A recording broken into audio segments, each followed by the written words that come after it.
Right, ladies and gentlemen, good morning. It's a big room, so if I could ask everybody to speak up, please. If you anyone with a telephone or anything, if you could switch it to silent, please, that would be very helpful.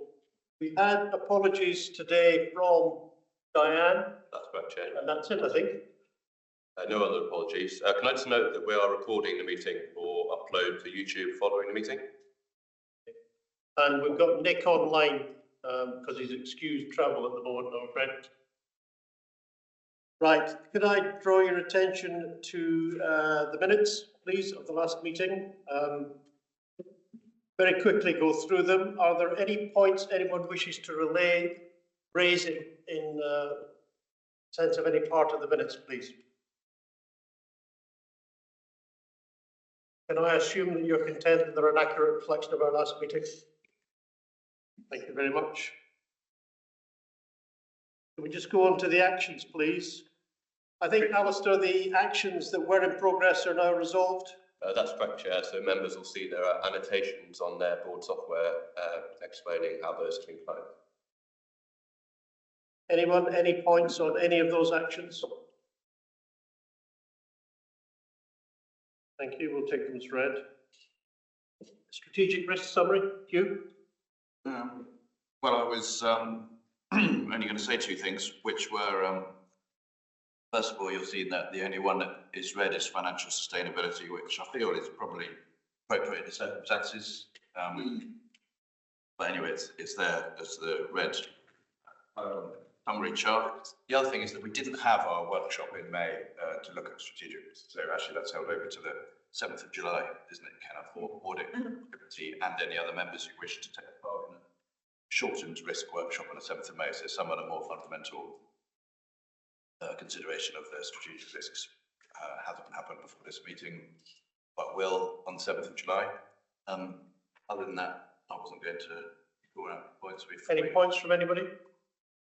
We think we just agreed to increase London allowance. Do you think that's going to have an impact on recruitment and retention?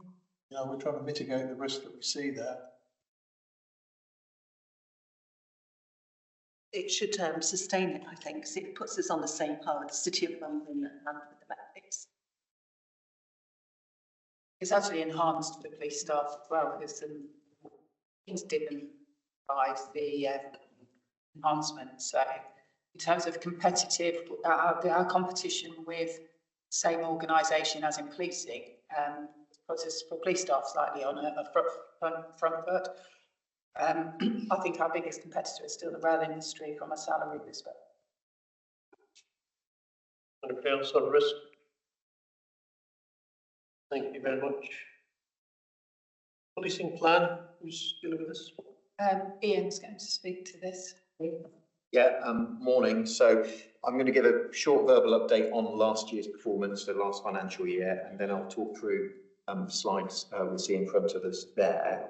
I mean, to sum up, last year we saw demand continue to rise.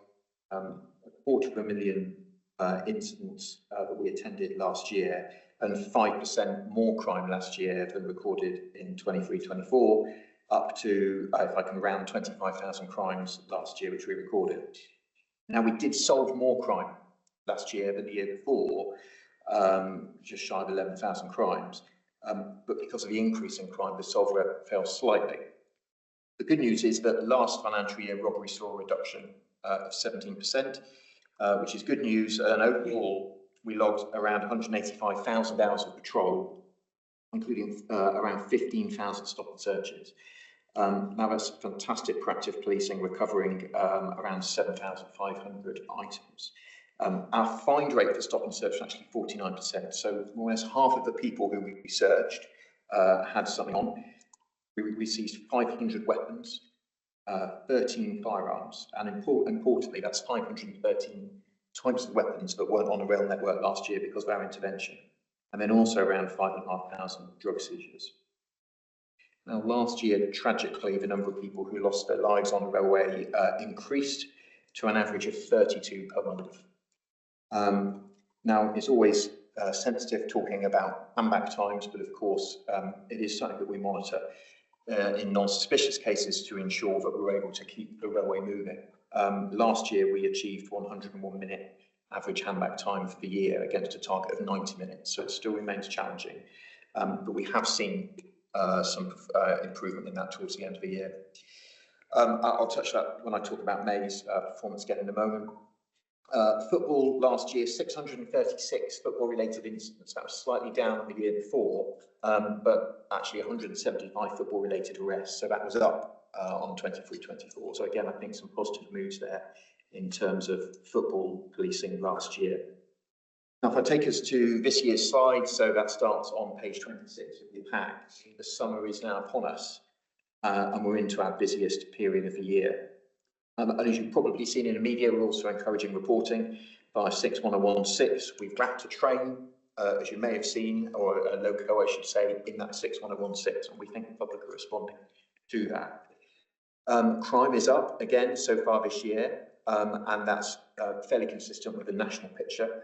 We've commissioned some more research to understand what our peer forces are experiencing there. Sexual offences are up, but I'm pleased to say they actually fell in May compared to last year, which is good news. Obviously, we don't have June's figures yet. But robbery is up. And the thing that is driving robbery is commercial robbery. Now, that's up by 120%. I mean, it's a big percentage, but relatively low number. But commercial robbery is essentially, in the majority of these cases, shoplifting with violence. So this isn't a commercial robbery as in someone going in with a shotgun and taking a till. This is where a member of staff or member of security staff intervenes during a shoplifting and they end up in a tug of war or a bit of a tussle. So that's driving our increase in robbery. Albeit there is still, so that's commercial robbery, there is still a noticeable number of personal robbery, higher than we'd expect for this time of year. And we have had to divert, obviously we have a finite number of resources, so we have had to divert some of the resources that would be targeting towards sexual crime this month towards robbery.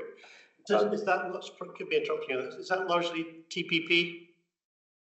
Yes, yeah, I mean, essentially, muggings, if I can say, and they are often juvenile, and as we often see, you know, trainers, phones remain those key aspects.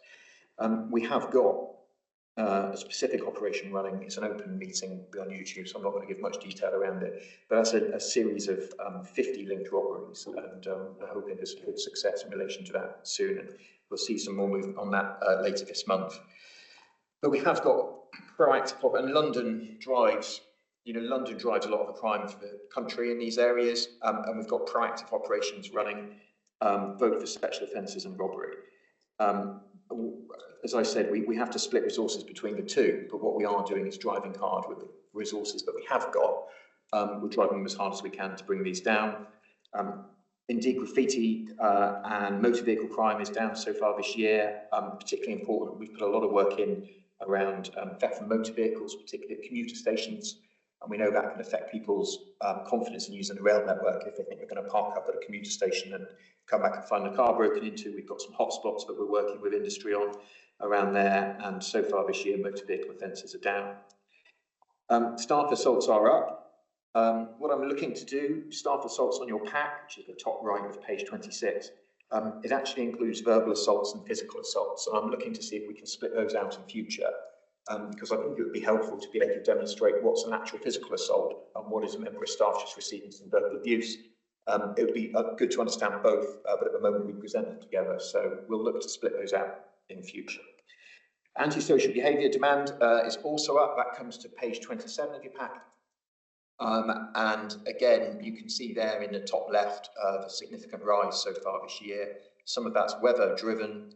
And interestingly, Easter was late this year. It was early last year. So there wasn't actually an Easter in the previous performance year. It occurred in March the year before.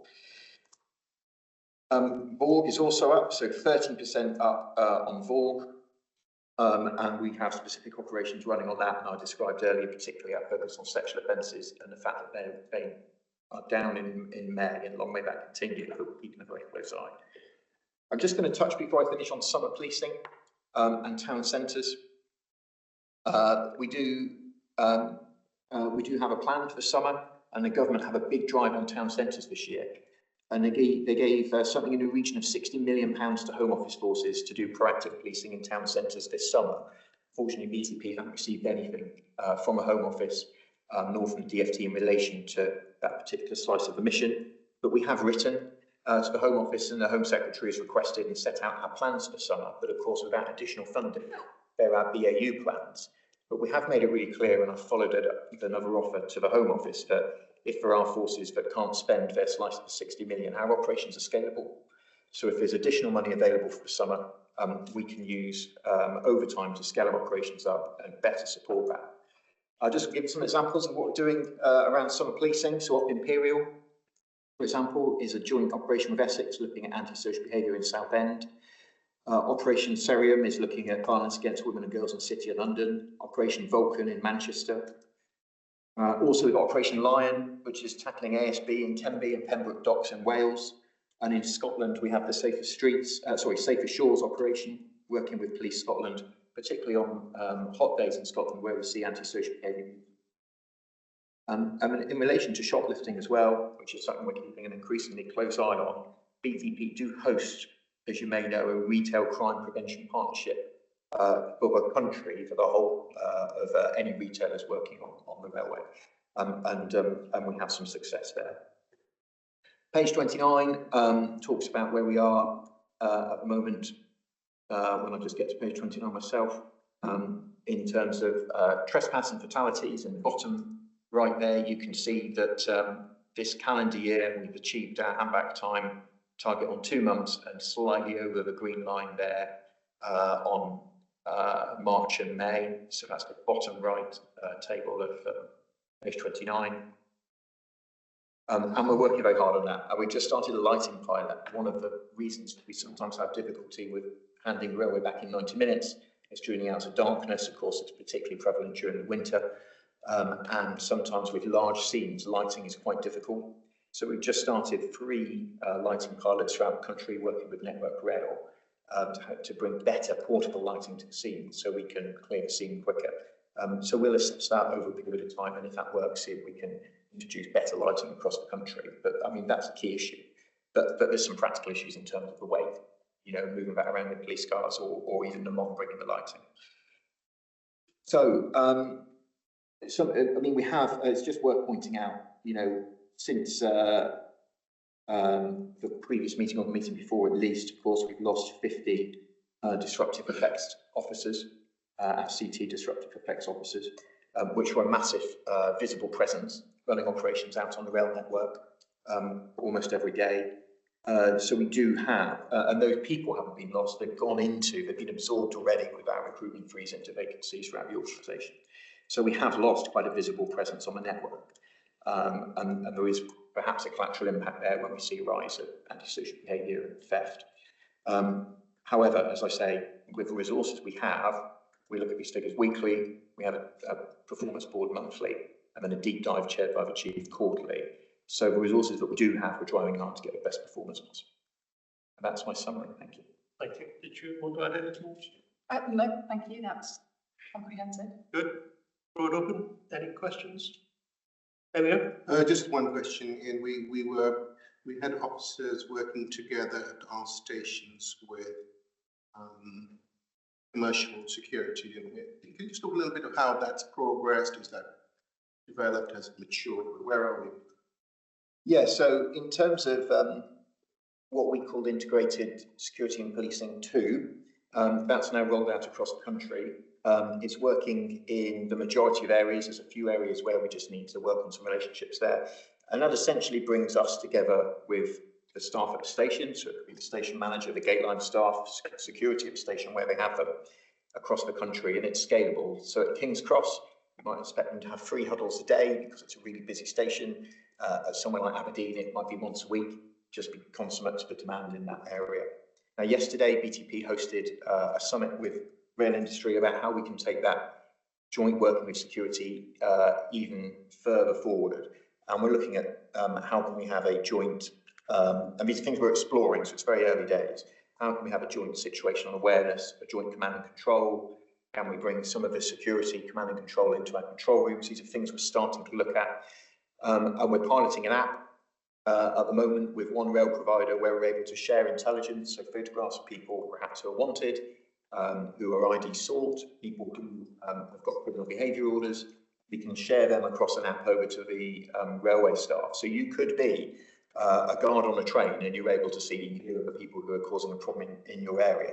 And obviously, we've done that very carefully, thinking about the data protection, and there's a lot of safeguards in place on that app to ensure that that data isn't misused. The pilot started in April, so we're going to run that pilot for 6 months and look at the advantage. And then we just need to find a way, if we think that's good, to scale that up to the country. I think scaling it up to the country is going to be a challenge in terms of resources we have to do the back end of the app. But let's run the pilot first. Let's get to the bottom of that and see where we are.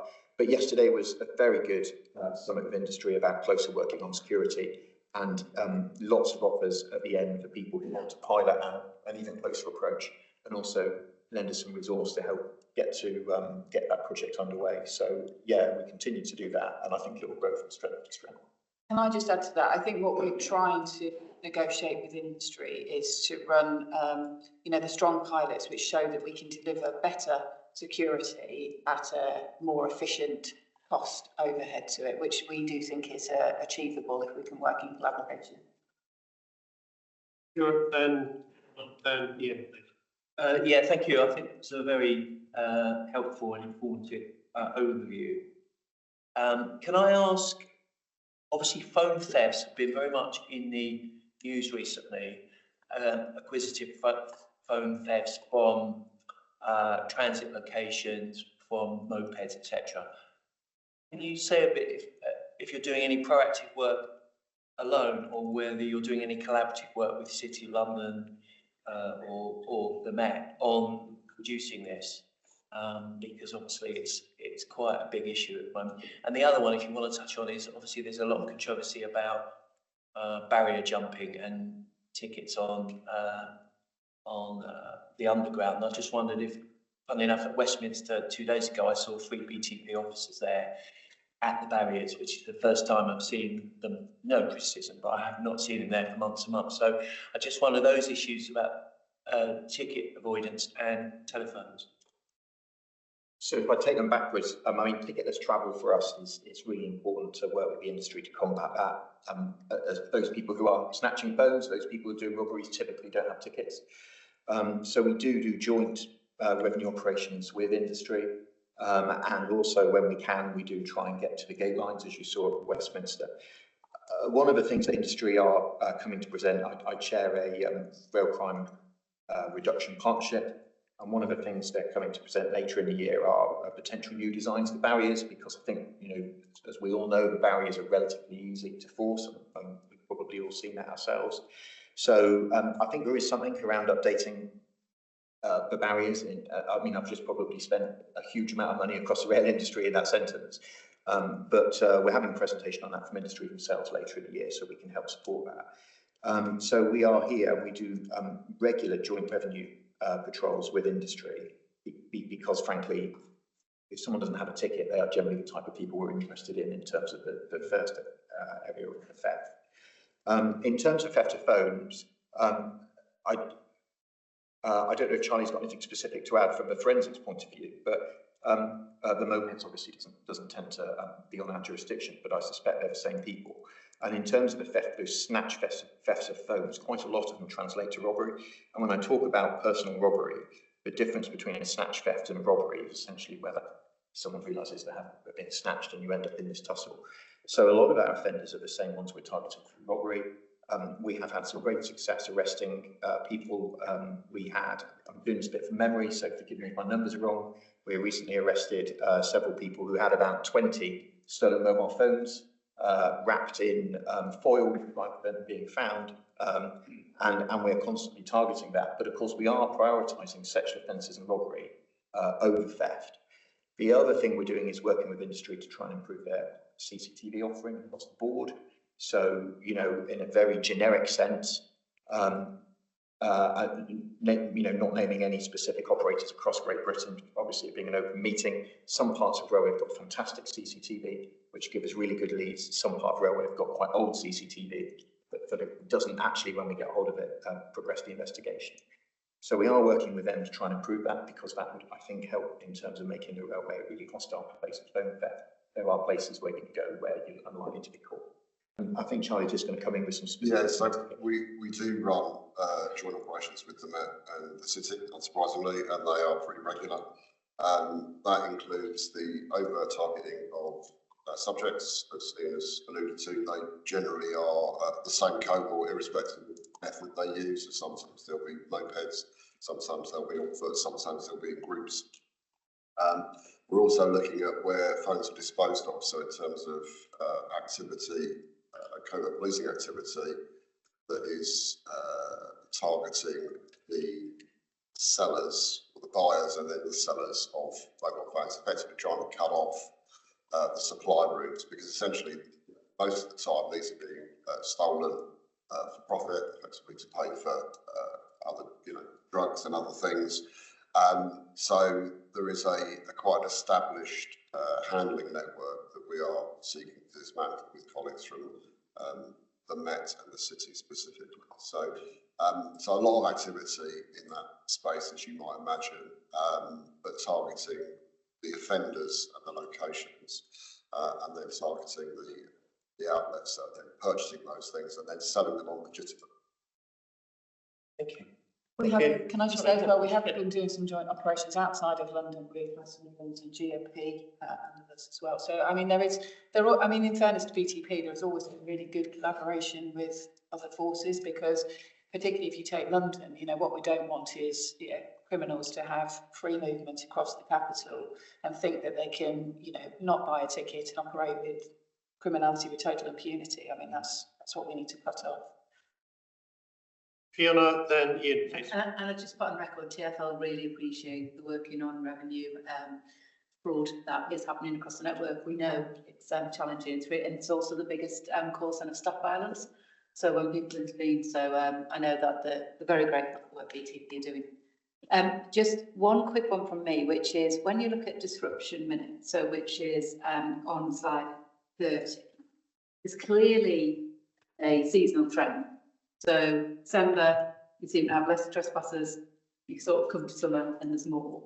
But is there any proactive action that we think we can do with, whether it be education establishments? I mean, I don't know, what kind of trespass we're getting overall, but I know that there's been quite a lot of work recently about people skipping tracks or running in front of trains, and whether or not there's anything we can do a bit more broadly on trespass, because clearly it's summer months, it sort of starts building in spring and dies off. Yeah, absolutely. If I can take that chair as disruption lead for the force. So absolutely, there's a whole programme of work in train there, specifically in relation to some of our neighbourhood network teams. There's specific targeting of schools in key areas. In relation to our dedicated tasking teams, from the 1st of April this year, they moved across from central control into localised geographical management, just to have a refresh and a refocus in terms of dedicated tasking to localised areas. But absolutely, and that's picked up also with the launch of the Strategic Disruption Board, which is co-chaired between BTP and Network Rail, specifically looking at our own internal performance, bringing in some external agencies as well, to make sure that we're absolutely focusing on the right areas, the top 10 areas specifically in each of the routes, and maximising technology such as the use of drones to tackle all of those things. Thank you. Yeah, thanks, Chair. Ian, when you were at the SRPC, we had a thematic briefing on retail crime. That was ultimately very much from a Police Scotland point of view, and we did discuss then around how much it related to the work your people were doing and work with railways. But if I think about it, it probably said to me, are the partnerships strong enough in that? Because we have a lot of places where there's crossover. So if you think of Birmingham New Street, you've got a shopping centre on top of the railway. So how much are you managing, given that will change wherever you are in the country, to get all those partnerships right and build those, and then work with the retailers themselves to kind of build out the crowd by the design of stores and things as well? I mean, it is challenging, but we've got really good local relationships, and West Midlands is a good example where the relationship's really strong. Of course, we have a joint team with West Midlands Police, Police for Trams, for example. I know that is in relation to retail, but we have that really close relationship. We often go onto their jurisdiction, they onto ours, and reciprocal operations. You may have seen some of those in the media recently. Of course, not only sometimes do we have as we've got there, the shopping centre on top, which is actually West Midlands jurisdiction, but many of the railway stations are now almost shopping centres in their own right. When you look at London Bridge, Waterloo, and then particularly King's Cross, St Pancras, we see a large amount of retail theft there, and that's where our retail crime reduction partnership comes in. We do work with businesses. Businesses sometimes have slightly different objectives. So they want to put sometimes the most expensive thing by the front door to entice people in. Of course, we want them to put those things at the back of the shop. So there's a constant debate there in terms of the different objectives we might have with some of the retailers. Also, in terms of retail security, I think that's one of the things I want us to work closer with, and we talked about that yesterday. It's not just working with railway security, but the retail security in these areas as well. But it does remain a concern. And as I say, actually, the rise in commercial robbery is pretty much shoplifting with violence, which we're leaning heavily into and looking at visibility there. Our challenge, of course, is we have to deal with those sexual offences and the robberies before we get to the shopliftings. So we do that with a finite resource, the best we can. There is a lot more we could do with shoplifting, but we are pushing it as best we can through the partnership approach of what we have.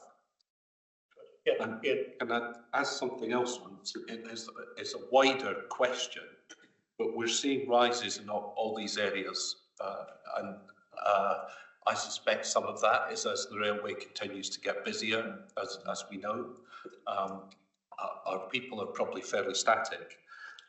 It's interesting to see it year on year, but how does it all compare with, say, 2019, before the pandemic and before that shutdown of the railway? And you know, just in thinking of productivity and whether some things have spiked. So violence in retail crime sounds like a spike that wasn't there before, even when we had a busier railway. So it's just what things are the problems that are new, and what is back to how things used to be. You're right. I mean, last financial year, and I'm doing this from memory, so forgive me if I'm slightly wrong, but I think ridership grew by 5 million last financial year compared to the year before. So you're right, the railway continues to grow, although it has now pretty much caught up with pre-COVID. So it's had the ridership has come down, and ridership is more or less on the pre-COVID level. And crimes per million passenger journeys last performance year were slightly lower than the year before. So although crime went up, as a railway grew, crimes per million journeys fell, but it fell by a small amount. So, you know, I share that carefully. We can certainly bring back some more thematic explanations if that's what the board wants in the future. But I haven't got in front of me the 29th of the pre-pandemic figure. Thanks. I think what it is in like, you remember at the authority meeting in December, we did predict a 17% increase in crime. And I think what I would say at the early part of the performance year is that our predictions, regrettably, are showing themselves in the data. Okay, Tricia, then Paula, please. Then.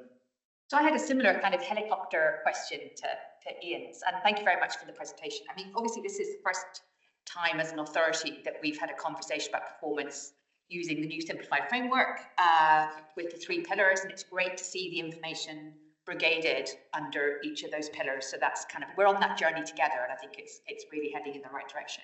I guess, you know, with the new 3 pillars, which talk about performance looked at through three different lenses, the compulsory environment, keeping the network running, and the VOG. I think my kind of step back helicopter question is, what does the experience of the early months of the year suggest to you about the patterns across those 3 pillars? Which are you particularly concerned about, and how is that driving choices that you're making on kind of resourcing and prioritisation? Yeah, I mean, I think our priorities at the moment in terms of performance, we have several, and robbery and sexual remain on the top of that list. We've got other priorities in terms of performance, in terms of our accuracy of crime recording, which we're having a deep dive into at the moment.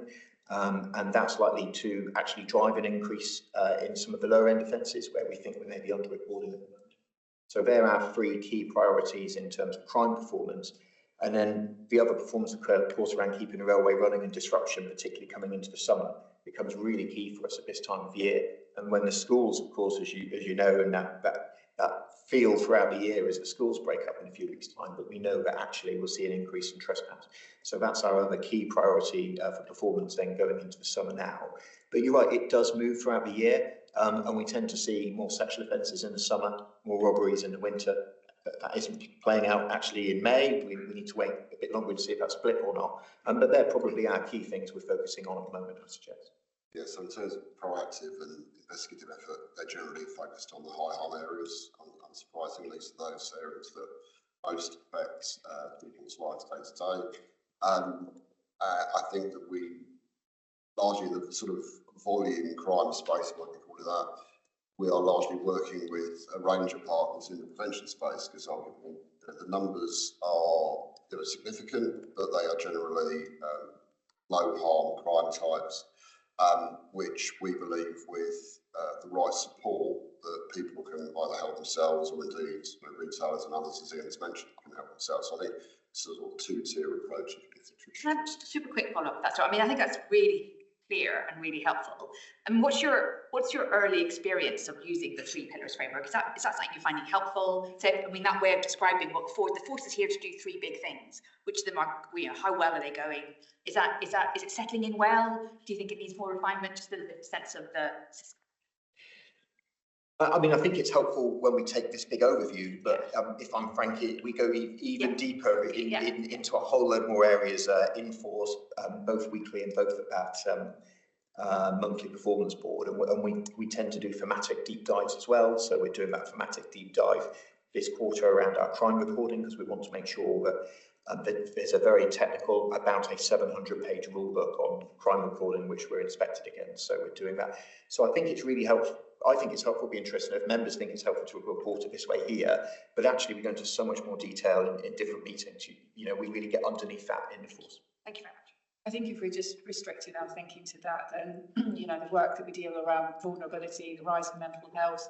I mean, I think, in terms of what do I think of the pressures, there's this just significant increase in demand, of which as a police force, some of these things we have to deal with, irrespective of what our prioritisation process is. If we're dealing with vulnerable young people who are missing from home, people who have got significant mental health episodes, people who are presenting in precarious positions on the railway, they don't naturally necessarily fit those 3 areas, but actually they are a subset in one of those. So, they'll either causing disruption to the railway, probably involved in criminality.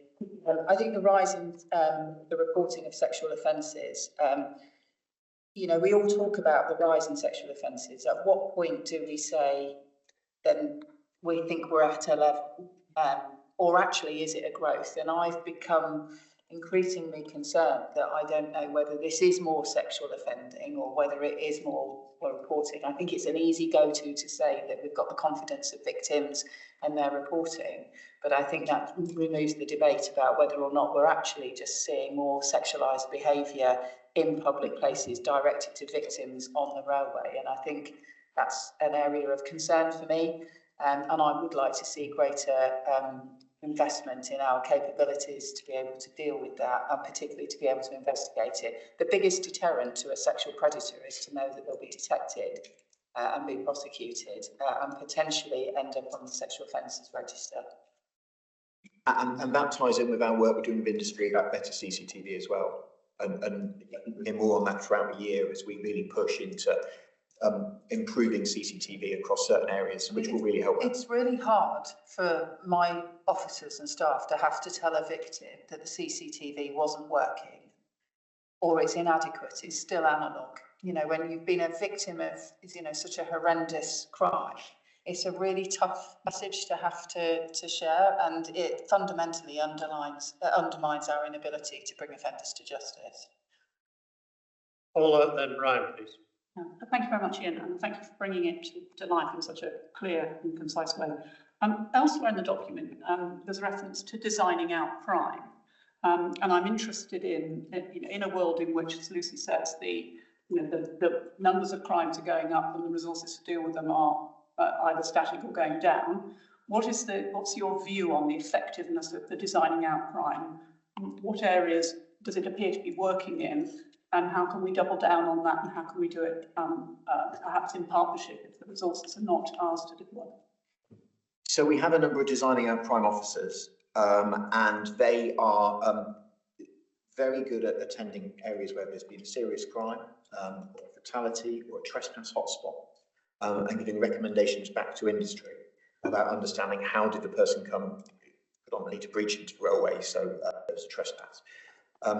We are working with industry because we see often that there are challenges with response to that. Of course, industry have their own budgets, and we could fence the entire railway, probably spend several £1 billion doing so, couldn't we? So there is a balance to be drawn, but we are currently working with industry to encourage them to accept our recommendations more often than they do at the moment. That's something we're working on, but we do have hotspots where we've given the same recommendation over a number of years. So that is a concern, live concern that we're working with. In terms of the team, they do predominantly focus on that high harm crime, but also those breaches into the railway, where we have hotspots around trespass. But they are Charlie's team, so I don't know if he wants to add anything. Yeah, so I mean, it's fair to say, obviously, subject to consultation, they will be significantly impacted by the research, understandably. Whilst it is not my choice, I think the places we tend to go when money is tight and we need to scale resource is that you naturally remove those that are not necessarily seen in sort of public gaze. That has a long-term impact, I feel. That team also supports the safeguarding on rail scheme for the department, and also the what will now be known as secure stations scheme. So they're quite stretched, and they're a pretty small team. I think that's going to get worse, I think, as we move into the latter part of this year. So we are increasingly dependent on industry working closely with us and accepting the recommendations, but the truth of it is they will be able to do less than they can now because they'll be fewer in number. Brian? Yeah, no, just picking up on your comments around the sexual offences, and I thought the same as you. It's sort of hard to tell. Is it the campaigns driving it? Is it actually an increase? I suppose it feels like some really overt campaigns on things like TfL services and stuff that might be driving that, but you see less of that probably outside BTP's environment. So do we have any feel for Home Office forces? Are they seeing that sort of increase as well? Yeah. So actually it may genuinely be an increase. Yeah, I mean, it's a significant demand on policing. In a way, it's positive. You know, we want victims to have the confidence to come forward and report when they're victims of sexual offences. But it is a growth in demand, and we are seeing a rise across the country. Okay, so it's not just a BTP thing. I'm conscious of time, Abdul, and then Andy, and that's the last two.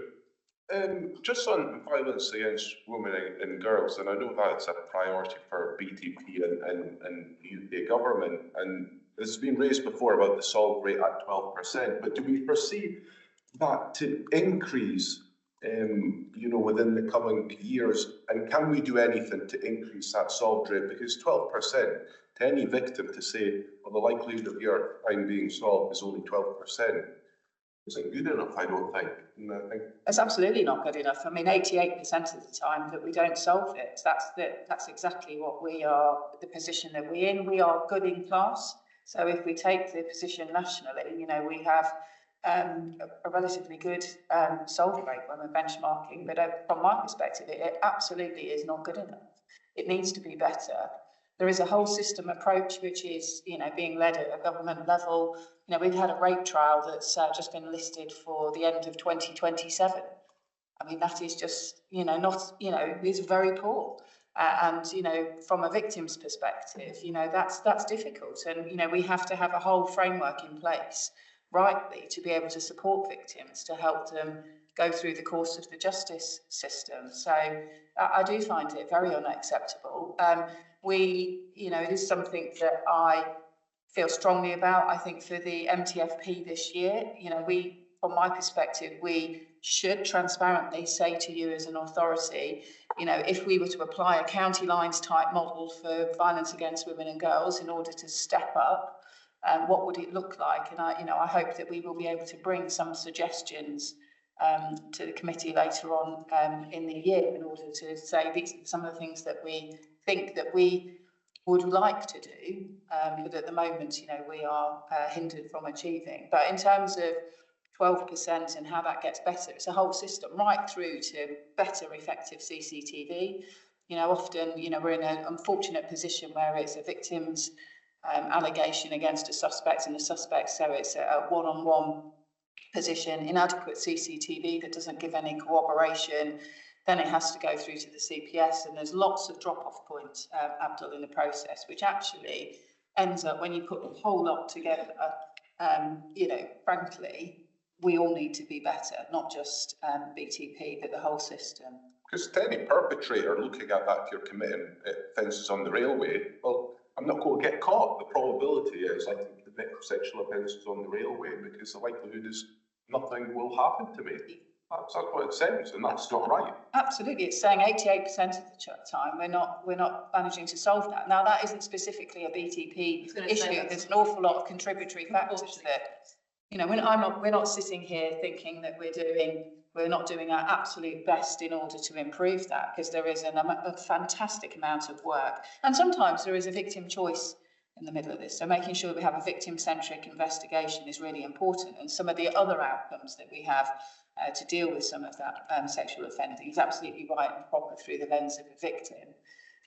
But there is a whole system shift that needs to happen in order to be able to prove outcomes, which is, being led by Jess Phillips, who's looking at some of the cross-government solutions in order to improve outcomes for victims and make sure that the predatory sex offenders are brought to justice. Thank you, Lucy.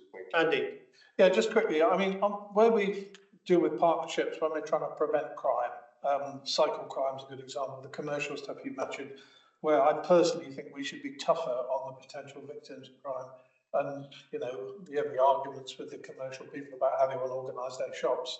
Well, if you don't follow our advice, you can get a crime number, but you're not going to get much help or much investigation. But that's, that's the view. The question I had really following on from that was about the phone crime that we talked about, theft of mobile phones.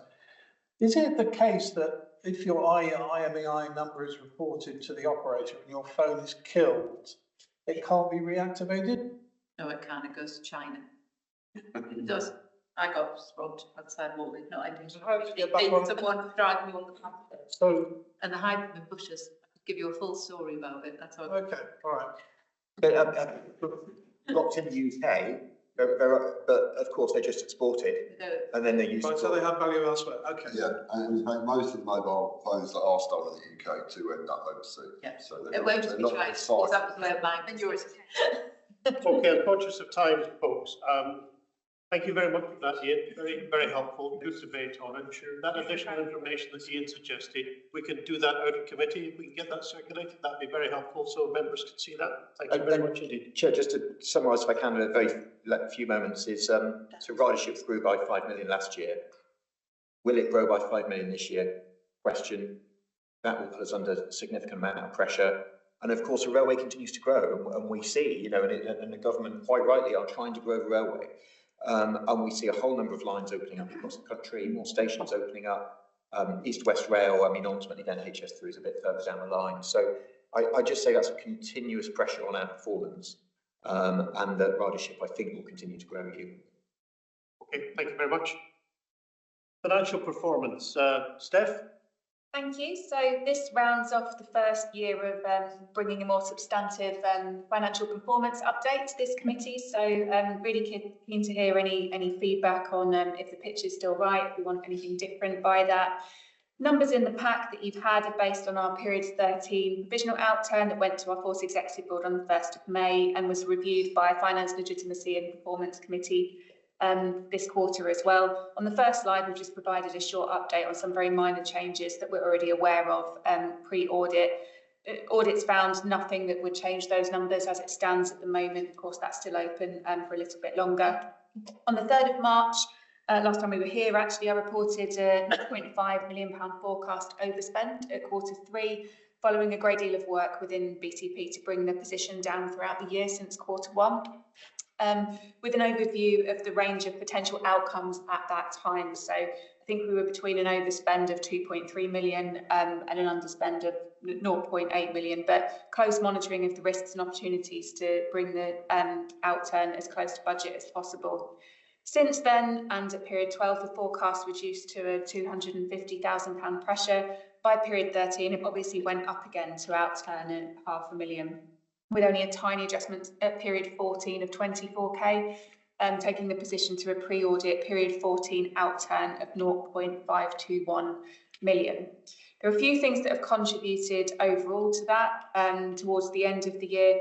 I think probably the most frustrating surprise was that we didn't manage to get the income from DFT, around 200k for back into BTP for Op Infusion, which is the Drax power station, and Opnabet, the disorder over the summer before year end. I think they were trying to put it in the wrong bank account or something quite frustrating, but because it's paid as grant in aid, we can't accrue for it at year end. So that was a bit of a frustrating one. It's not the only movement. We did see still a little bit of bumpiness in the budget holder forecast from Q3 onwards, but for the most part, I think I'd say this year compared to last, forecasting across the year has been a lot stronger. And Richard's taken a forecast bounciness measure to our Force Executive Board, showing where each of our Tier 1 budget holders across the Force have ended up to inspire a little bit of competition. But so we've done that from the whole year and also since Q3, where it should be a little bit more stable. Revenue provisional outturn of a £500,000 overspend is 0.1% variance to our budget. It includes us covering the unforeseen 0.9 million pressure of the 24-25 pay award. Without that, we'd have outturned a 0.4 million underspent. But on the other side, the MTFP settlement meant that we had to extend the recruitment freeze to bring the headcount down further by the start of this current year, which made it, at least from a financial perspective, a little bit easier to wave that off. The capital outturned exactly on the £14.1 million budget. I would say it's a bit foreshadowing for next year. We were very fortunate to be able to bring some of the BPR related capital into that, just to help that land very precisely on budget. I'd hope it would be exactly that precise next year, but probably not. Our London Estates programme is still reporting within budget, including the movement of the phase 3 works into 25-26. Which we need to manage in this year's DFT control totals. And I reported on London Estates in more detail at the strategy committee. So like the previous year, it's been a challenge, albeit for different reasons this time. Whilst the results are good financially, I'm very conscious of the operational impact some of the more short-term resource control decisions that we've made have had that we just need to keep tracking through this year. So very briefly on 25-26, because we are towards the end of June now, our extended recruitment controls have meant that we started this year with around 50 more people than we could afford. So you'll see the the projection of the curve that we need to then bring that equivalent to 50 under and then an average out at around 4,800, our new affordable establishment. We will proactively manage recruitment through the first half of 25-26. Coupled with the establishment reset, which I briefed on last time, to manage the budget to the bottom line, inclusive of the £8.5 million shortfall. This will be a year with people in the wrong places, unfortunately, and funding streams as we land the changes required and undergo quite significant restructuring across BTP. And we've staggered that over quite a few months to make sure we're giving every case the right due diligence as we're going through. But we are in that transition stage, which does, I think I reported to the Finance Committee, it does make it quite difficult to forecast when you do unusual things to big groups of people. They do behave in a less predictable way. But this year we are capturing and reporting greater detail on both project and BAU efficiencies through our new efficiency protocol, and it includes targeting non-pay cost reduction work that's led by commercial, which has already identified an additional £1.7 million of permanent saving over the next 3 years, which we'll be able to bring forward into the MTFP. The establishment reset, spoken about some of the restructures that have gone through, some of them are still subject to consultation. But following the government efficiencies framework, in terms of monetisable but non-cash releasing savings, is around 24 million at the moment. So finally, we aim to provide the authority with details of our price pressures earlier in the year. This year, following the PRRB announcement, to allow for improved coordination of the alignment that we need to have between the DfT, industry, the authority and the force. So hopefully we'll hear the report on that for the pay award in July and have an early position to share not long after that to bring those conversations forward. That's all that's going to cover. Thanks, Steph. Any questions or points, colleagues? Andy? Well, I think we should just say, given that one of the key things this year was about financial credibility, the result here and the way it's been managed this year, and it's your first kind of full year looking after it with your two lieutenants, I think it's an outstanding performance. And they had some hits on output and delivery and so on. We knew that was the risk, but you know, in terms of financial credibility, we're back to where we need to be. I think my second point would be, you asked the question, what's the reporting like? This is kind of 6 years I've been here. This is the best level, the last 12 months of financial reports. I think are the best we've had in terms of, you know, balance between brevity and giving us the detail and so on. And I would just encourage, I mean, I think best practice in this area is always about the kind of quadrant reports that say what happened this period or this quarter, what's the trend, what is that telling us, what the hell are we doing about it? And I think if we can keep that in mind when we report, tremendous. But I just think congratulations. I agree. Thank you. Anybody else, any comments or questions?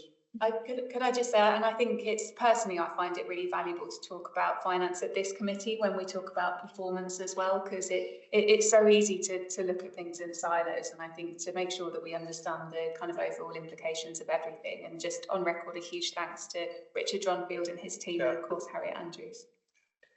I know, Steph, behind all these reports, there's a lot of teamwork goes into it. And I just want to say that what your team have done has been fantastic. And I think this is very clear reporting and we welcome that very much. So well done. Thank you. Are we content to note this report? Yes. Thank you very much indeed. Next is the BTPA annual report and accounts. Before we get into that and I hand over to Sarah, I just want to say that for the record, a lot of work has gone on behind the scenes here. There's been a lot of committee discussion and briefing of members and the opportunity to look at the formative report and to ask questions of the finance people to ensure that we understand fully the implications of the report and accounts. So a lot of work is below the surface in the sense of this report, the final report you've got before you today. Sarah?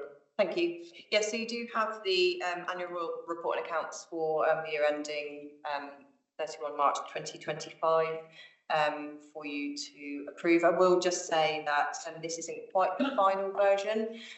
So the audit is nearing completion. We had audit committee yesterday. So there have been 3 adjustments that the auditors raised. They are not material, but we have chosen to push through those adjustments. So they are in progress.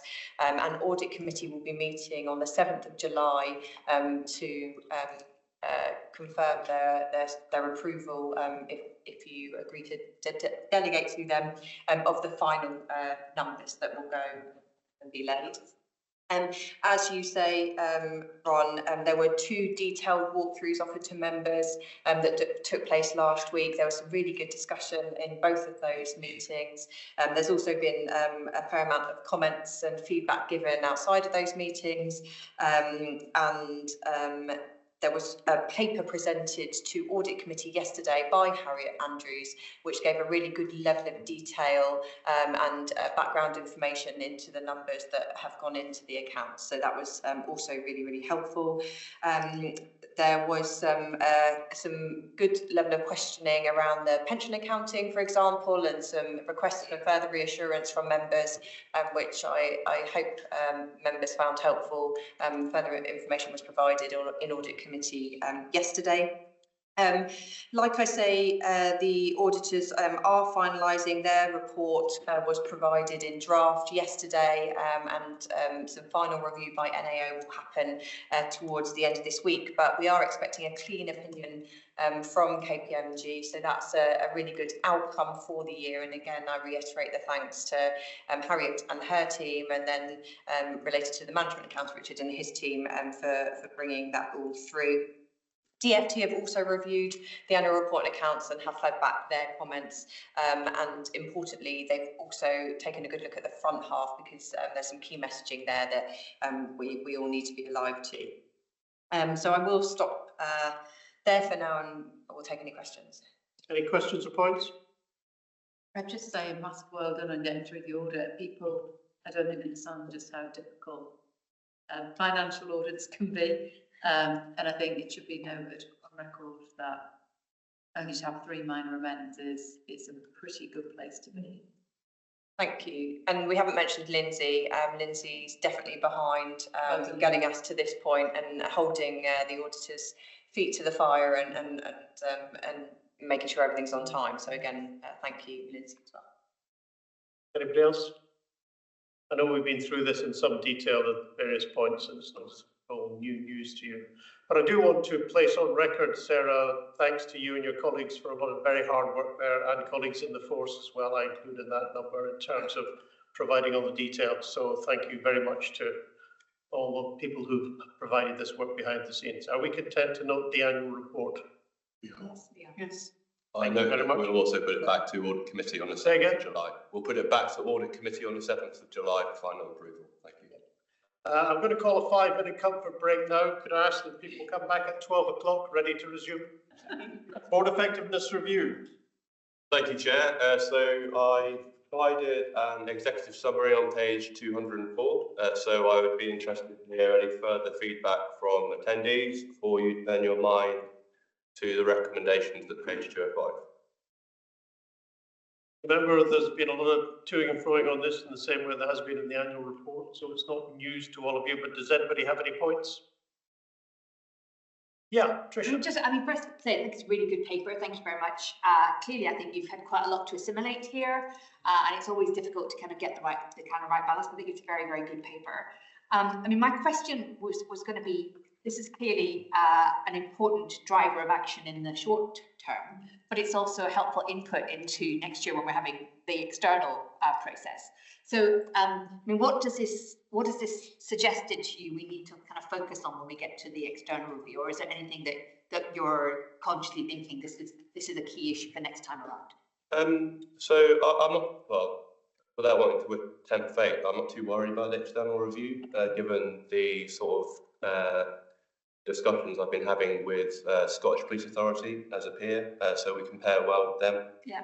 So actually, from an academic point of view, I'd be quite interested in approaching the external review with an open mind and seeing what an external party would tell us in terms of what we can improve. So in short, no headlines that worry me. Thank you.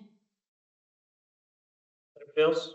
I like the candidness of this. I think it's important that what gets pulled out is what's working and what isn't. Too often you read all effectiveness reviews and it's all very on the surface, all sort of lovely and warm, and underneath you don't therefore fix some of the things that are challenging for both sides of the coin. So I think it should be commended for pulling that out. So that's one of the key aims of the synthesis I aimed for. There was quite robust feedback from both sides in terms of members and force. So I wanted to do justice to both views to ensure that this is a genuine effectiveness exercise. So thank you. I think it's a really good job. Kenna. Reading the summary that you helpfully provided, there are clearly a number of areas where there's a difference in perception, shall we say, between the force and the authority. And that's to be expected, I'm sure, because they're giving our different roles. But these are things that will need to be worked through and a consensus reached, I guess, or at least a respectful difference of opinion in order for us to make progress on that. So how are we proposing to do that in the most critical areas?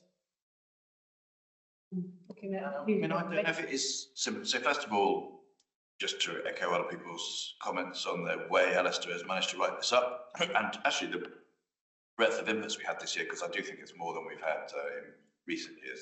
So, the inputs, more you put in, the more you get out. But as to your question, I never really see much further than the MTFP process as the sort of signal process of potential disagreement that which didn't work well last year and which we're all committed to working better this year. So taking the essence and some of the comments from this review into account. Lucy and I, with Mike and others, are already talking about which elements the MTFP and the executive team talk to the force about how much earlier in the process. We will come on to a senior influence group where we try and bring in the industry in earlier in the process, which everybody right up to the minister has said they want to see. So for me, it's learning in practice. We are in a cycle. We are about to start another cycle again. So let's show ourselves that we can do it a different and better way. That is my answer to your question. But it is focused only really on the MTFP process at this point in time, which I understand is not everything, but it's a really big part of it. In my mind. Anybody else? Yes, Joe. Yeah, I was just going to ask in this review, because we're a unique body established under a single piece of legislation 22 years ago now, is there any analogous body that we can reference? Because civil nuclear, constabulary, MOD is different. They're not essentially forward-facing with the public.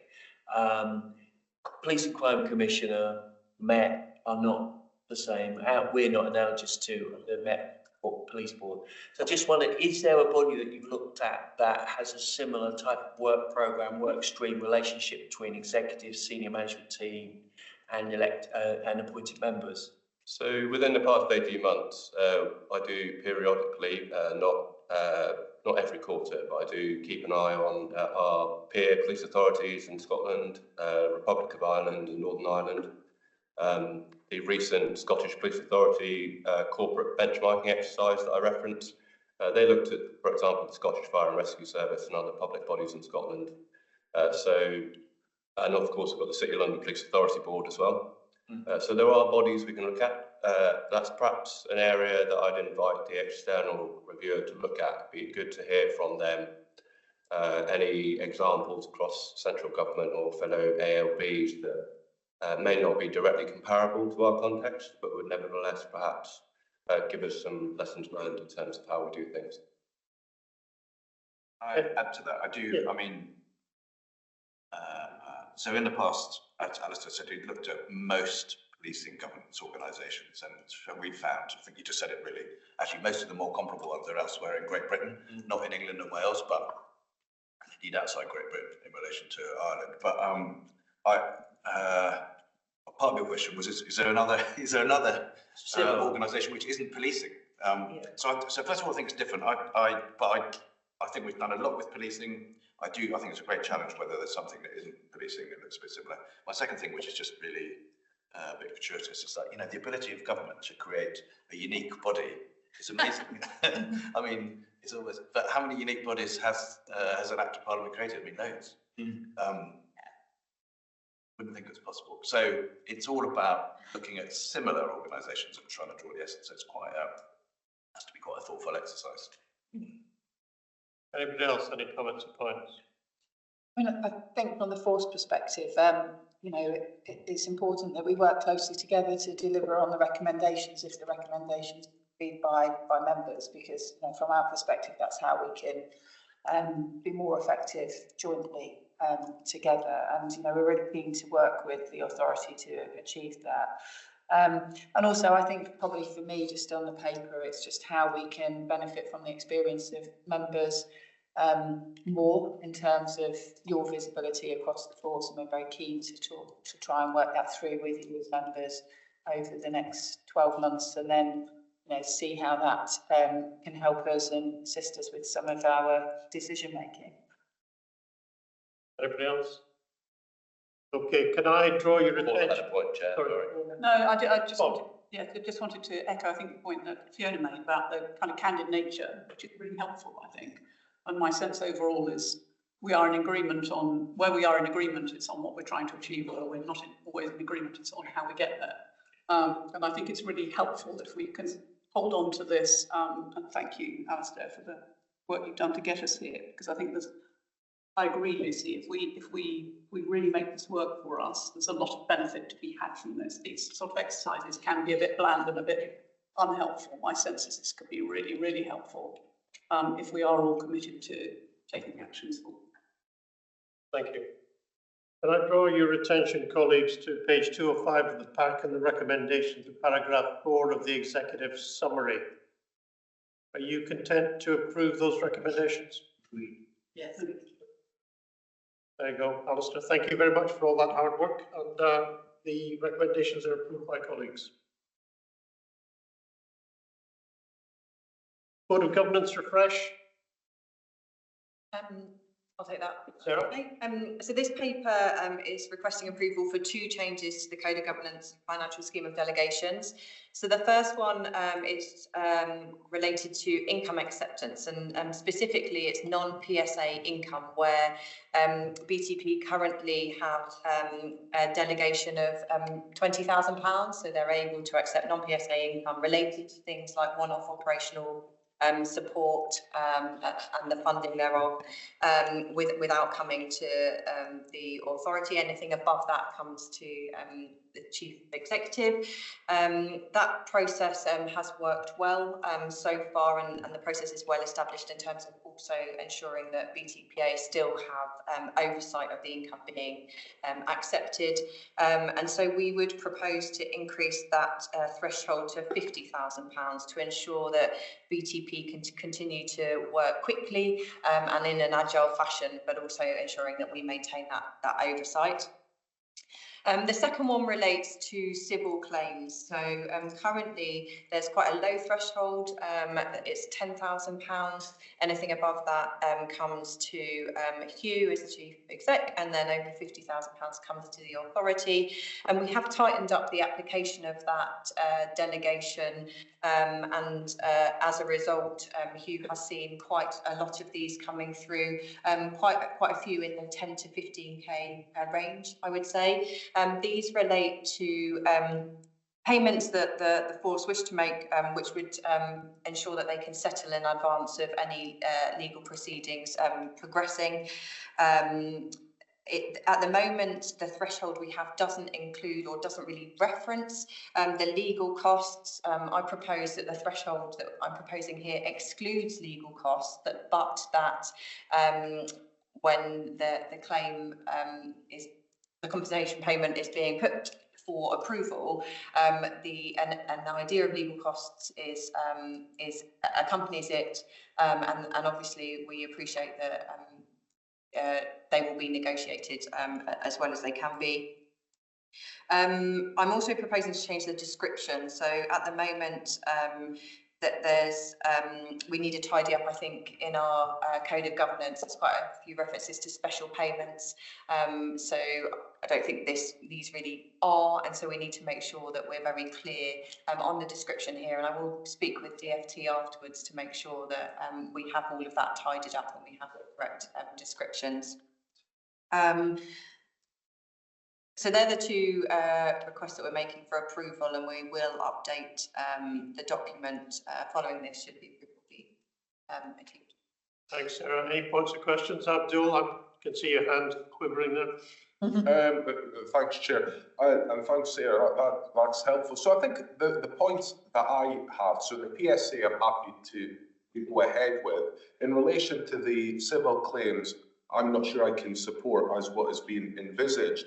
If the logjam is the £10,000 to £15,000 mark, then that would be an appropriate level to increase up to 15,000 to the Chief Constable, or up to 20,000. And then that would reduce the burden on the Chief Exec of the claims that are coming through for approvals. But as an authority member, I only recall 2 cases where they've come in since I was appointed in January of last year. So increasing the limit for authority members, I don't see the real need for it. The other 2 points I would say is in relation to legal costs. That can be quite substantive, and I think it does need to be included in any approval. It might be an indicative value, but I don't think we can just say, well, we'll approve the civil claim without having some sort of indication of what those legal costs may be, because as I say, they might be quite substantial. We're undertaking a legal service, or BTP are undertaking a legal services review. I know that they've got 2 Wakeman's solicitors within the team. However, I would feel more comfortable had we wanted to increase the limit if we had, substantive internal legal people, whether that's a senior force solicitor or whatever you want to call them, rather than what we've got now. So on the proposals, I can't support the civil claims increase in delegation, but I can support the PSA. Obviously, I might be the only one. Thank you. If I could just come back on one point, so perhaps I wasn't clear. So I am suggesting that an indicative value for the legal cost comes with the request for approval. So so just to clarify that point. So I am to approve this as Abdul sat next to you, but on the basis, actually, I think these are still probably too low. I go back to any other organisation where you've got the equivalent of Lucy, which would be a chief exec anywhere else, who would have far more control to go, actually, what's easy. And I think we've got to remember the role of the authority by oversight and guidance, not to manage. And I just worry that, I don't know how many claims we're talking here, but 50,000 are more than 1%. I would argue, if I'm being frank, that we shouldn't be really signing up. If I compare it to the TfL board, we can sign up for 200 million internally without it even going anywhere near a port financial authority. That probably, I'm not suggesting that, I just think proportionally, we've just got to remember that claims, unfortunately, are made more frequently now. They're not necessarily might settle on a commercial basis as opposed to on a merit basis because you want to save the legal costs. So I probably sit the other side of this, which, if anything, I would be saying, can we just test whether or not that is also going to create problems further down the line? But that's just my opinion. I won't be here then, I am. So I'm saying that as a party job for everyone. I will be here, and I'd absolutely agree with what you said. When you look at this, we've just done a paper on financial management. We said the force has done good financial management with a £330 million budget, and we want to quibble over 50k. I think that sends all the wrong message, personally, Abdul. My view. I differ from you. Respectfully agree to differ. I think there is something about where that limit should be, and there's something different between the sign-off limit and understanding what's in it. I.e., if there's a pattern to the behaviour, if there's a pattern to the civil claims, that sort of thing, that's completely different to us going, well, actually, no, I'd only pay them, 72,000 rather than 61,000. And I would much prefer to see those up. I agree, it is unusual to have to go to an authority for over 100k. Nowadays, you'd think £250,000 minimum, you'd be coming to us with those sorts of things. But we're dangerous of making the numbers up by committee. Exactly. The recommendation is that I would be happy to support it. Agreed. Yeah. And then Andy. One thing which might help Abdul in terms of being secure about this, something I've seen done in other organisations is when you make a change like this, at least for a short period thereafter, you might get a 6-month or an annual report of how many claims have come forward, how many have been approved at each level, and roughly what they were, what the items were about, just to give some reassurance to those providing governance and oversight that that's still happening. So if we put that in place, maybe it would help Abdul be happy with these changes to delegation limits. And then yeah, I think we just need to remember, that financial control has got two components. There's delegated authorities, and unfortunately in some places, you'll feel that you're much more important if you've got a bigger delegated authority. And that's true, I've been there and seen people. Basically, it needs to be set at a level that enables you to do your job most of the time. If you need twice a year to go up and ask Dad, that's fine. So you've got budget and delegated authority that enables you to just carry on and do your job. And I think if that's the adjustment that the team thinks required, then they could demonstrate that, I'm sure, because they've looked at it long and hard. But that's the yardstick, I think. Okay, Nick, then Sarah, please. Yeah, I'm commenting because I'm afraid I don't agree with Abdul either. I'm looking at the paper and I'm looking at the civil claims thing, and we're talking about the chief constable and the chief executive. So we're talking about the two highest people in the respective organisations, and we're not talking huge sums of money. And if we can't trust the chief constable and the chief executive with those sums of money, we've got a problem. And if that's the recommendation, I wholeheartedly support it. Okay, thank you. Sarah? Yeah, so we'll just say that the board hold a monthly civil claims meeting. I think Sean heads that up, and an executive member sits in that meeting. So that will provide oversight of the claims and the approvals being made. I also asked for a list from the last year of approvals and payments that had been made before bringing the paper. And I think the 50k limit at the moment seems reasonable. There's a lot that falls sort of well below that. But I think it's something that we can look at over the next few months as to how that does sit. But at the moment, it seems like a reasonable threshold. We can maintain our oversight through that monthly meeting and assess whether we need to revisit in, say, 6 months' time. Any other comments or points? There's probably one that hopefully maybe that we could reflect on, which is one that's recently, recognising this is a public meeting, but actually there is a danger if my authority level is too low, is that I'm actually excluded from the decision making, because actually it almost sort of bypasses and actually and also bypasses Rachel and others. So actually by raising it, you get a greater involvement from myself. And I think we would say there's been an example recently where we would have had a different outcome actually had you have agreed this or higher. It would have been a different outcome, and now is a different outcome. So I mean, I definitely support the paper, and I hear the reflections from members, and I probably agree with that. Not yours, Abdul, sorry. Anybody else before we close this one up? It's not personal. I like being the lone wolf. Okay, can I ask you to agree the next steps in paragraph 4 and the recommendation in paragraph 5 with the proviso that Sarah, you'll keep an eye on this and come back in a few months if you think there's an issue around the actual implementation of this particular change. Yes, is that okay? Content? Yeah. Thank you very much.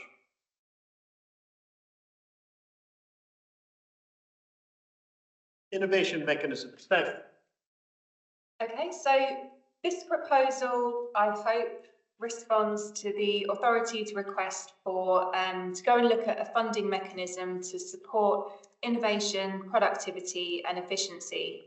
And it does that outside of the constraints of the core BTP budget. So we don't agree on everything, but I think the future of BTP being a smaller, more digitally enabled force and targeting police resources to where they can have the maximum impact is something that we can all recognise as a state that we want to get to through our strategy. That won't happen on its own, and I think I'm becoming less convinced it will happen incrementally, because all the elective projects, or nearly all of the elective projects that we've got, tend to get pushed out of our plans because of affordability and how we have to prioritise. So the question is how we get from operating as we are today to how we could operate in a future state that is more efficient, and the ways of working I think we would recognise that we would want to have in the future, and just get over that bump of the transition that seems to continuously frustrate us whenever we have MTFP conversations, that we don't seem to be able to invest in, whether it's a spend to save or an innovative capability that would help bring down our price for the future. So when we have to prioritise something that could pay off in a few years' time over maintaining the performance of today, that's going to be difficult for any organisation. It's not a challenge that is unique to BTP. But I think for a force so fundamentally focused on public safety, we do have a stronger corporate responsibility perhaps than others for the immediate prioritisation of demand. And so the longer term investments, including building capabilities to work differently in the future, are naturally going to be deprioritised against that. And that is really frustrating. I think it's really frustrating from a BTP perspective. I heard some similar frustrations actually in the last conversations around the MTFP. That we can't manage to do both things.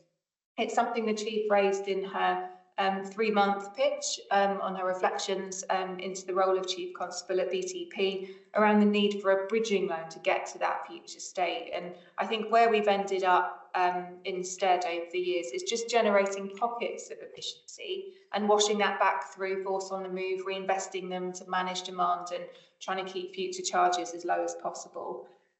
In December at the full authority meeting, it seemed like the same frustration was growing within the authority. So what I tried to pull together is how we can get over the bump of the single year focus using the governance that we already have, irrespective of what decisions are made on the quantum or the length of an MTFP. So the paper reflects feedback from the December full authority meeting, from Strategy and Planning Committee, the Data Innovation and Advisory Group, that's the DIAG as we'd refer to it at BTP, and also EMIR as a critical friend has supported the development too. So EMIR's contribution has been really useful from his experience with innovation hubs across government and has helped shape where we've ended up. There are differences, I think, in the approach we initially wanted to take, but there is a lot of commonality. So EMIR's proposal that you might have seen was for a dedicated innovation hub supported by a 4-person panel and external partners, specialist consultants, to bring a strong emphasis on the pace, structure and accountability. BTP shares the ambition and many of the principles, especially fast-paced innovation and not being afraid to fail fast when proof of concepts aren't working and move on to what does work. Ring-fenced funding, so it doesn't end up blurring and getting stuck in that prioritisation issue with the core budget, and the focus on frontline officer and staff-led ideas from harvesting that creativity from the people doing the job to understand how you could do it in a different way that delivers the real-world impact. However, what we're proposing is a slight variance, and I don't personally think we need an upfront injection of funding to get proof of concepts off the ground.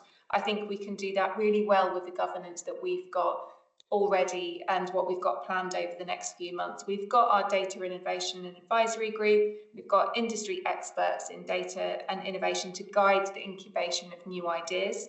Once they're up and running, we've got a clearer understanding of what the benefits are likely to be, whether they're cashable or productivity benefits. What we don't have is the ability to scale up that proof of concept across the course, and that's where we tend to get stuck. So what we're proposing is to bring in spend to save cases through Strategy and Planning Committee, where there is a decent return on investment that we can articulate from that proof of concept work, either in terms of productivity, efficiency, or effectiveness, and ask to charge out the bump of that implementation over its course until the efficiency is delivered. Now that can be easily tracked as we would track anything in our projects, and every MTFP commissioning, we would be able to show the impact of each investment and what that is doing to bring down price. If it's a cashable benefit, it's no different to BPR. People might recall this year in the MTFP, we were able to show you exactly where in the price block the BPR savings were.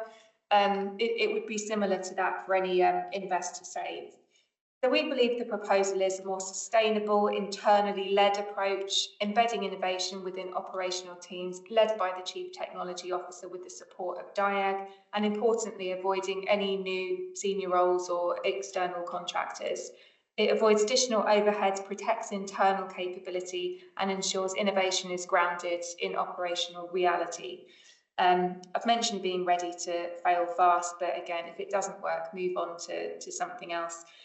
We've already got a number of technology pilots in the proof of concept space that I've referenced in the paper. The key funding challenge is that mechanism to scale those pilots, and without that, I think we'll see that death of innovation. It avoids the need for the upfront seed funding, but still enables the agility and accountability. The paper recommends ring-fencing the approved innovation funding, reporting through Finance Legitimacy and Performance Committee, and then using DIAG to guide the prioritisation, so we don't lose track of what we've had and where that is and what consequences we're having as a result of that.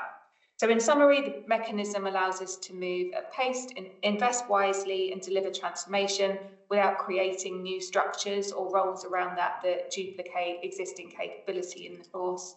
I really hope we've got the appetite to do something like that, and if we don't, we will end up prioritising within core budgets, and even if we end up with a multi-year settlement, this year, it is always in the same pot, and there will always be the pressures of demand today to come up against that. So it's not asking for any additional funding upfront, but the mechanism where we can demonstrate spend to save benefits to fund the transition to a new, more effective and efficient way of working. I'll stop speaking because that's quite a lot. But thanks, Steph. Any questions or points, Kenna? Thanks very much, Steph. That was really clear. I guess I've got one concern and two questions.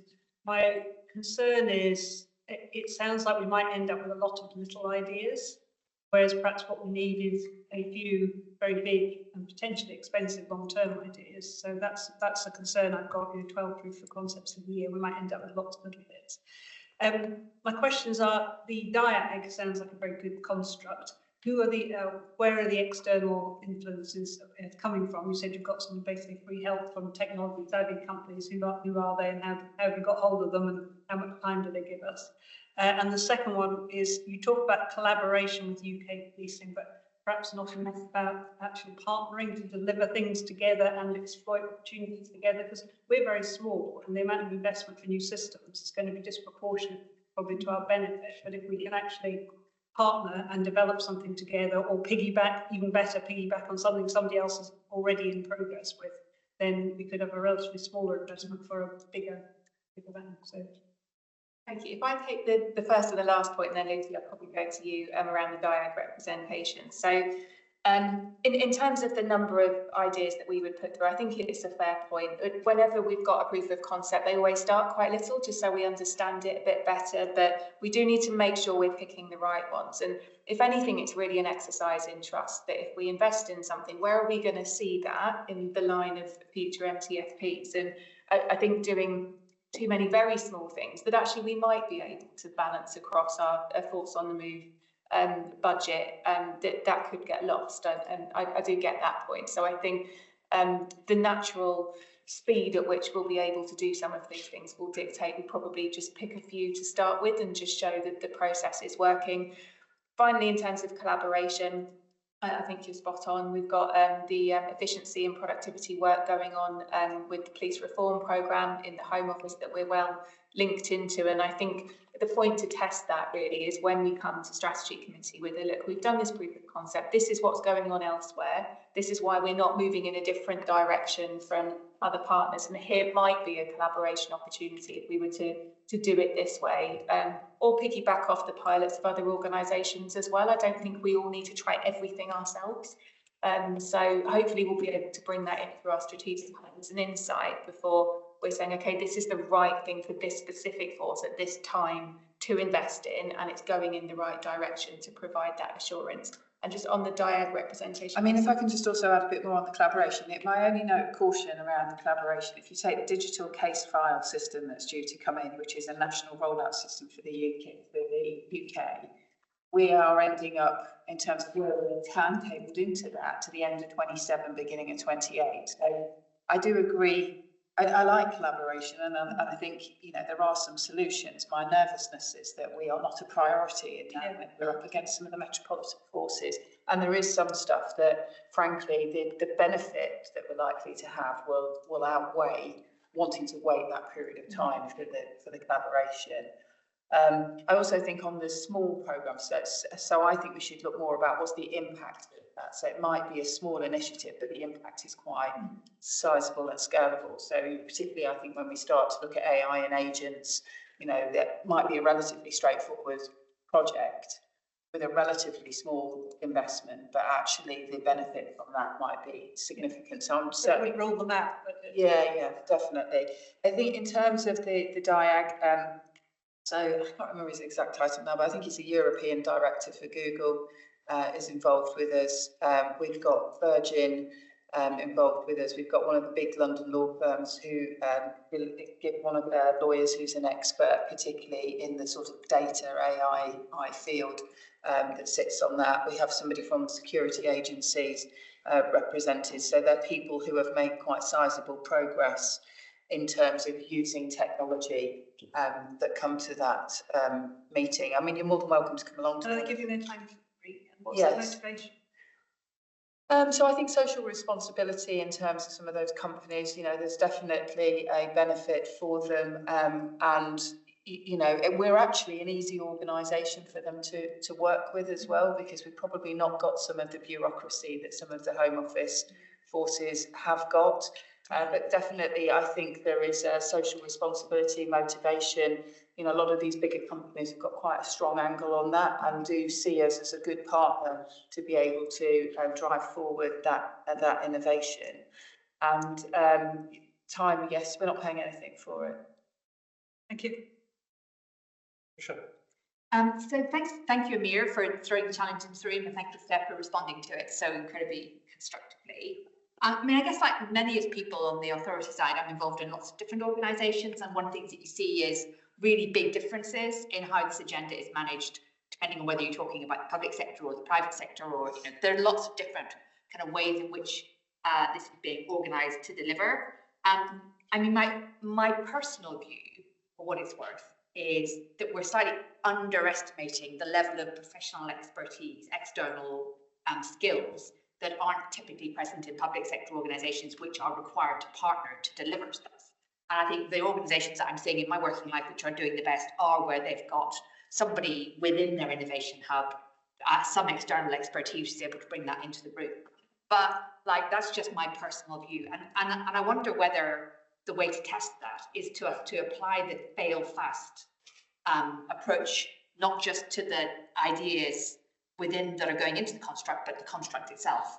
So why don't we say, look, let's see where we get on over the next 6 months. Let's see what sort of things this throws up. Let's definitely focus on cashable as opposed to non-cashable innovation.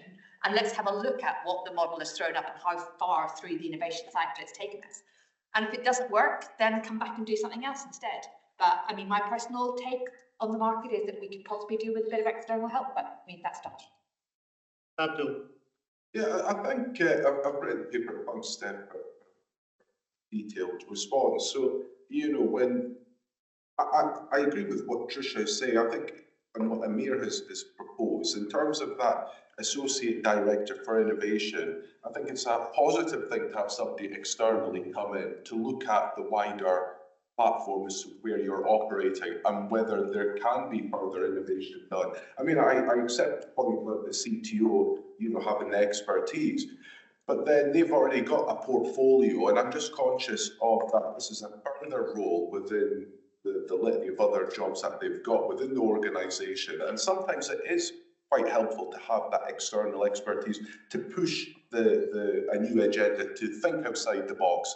And that's my concern, is that you have the proposal of the CTO, representative of the chief, and 2 BTPA members, but will we actually be you know, thinking outside the box? Will we be brave, and would we have been braver had we had that external expertise from the outside? I mean, we could try it. If we have this person come in, a consultant comes in for 6-12 months, and if it doesn't work, then we've got to look at the whole proposal itself, you know. So I think there's a valuable piece of work in getting somebody in, and to say, well, it hasn't happened before and it's failed.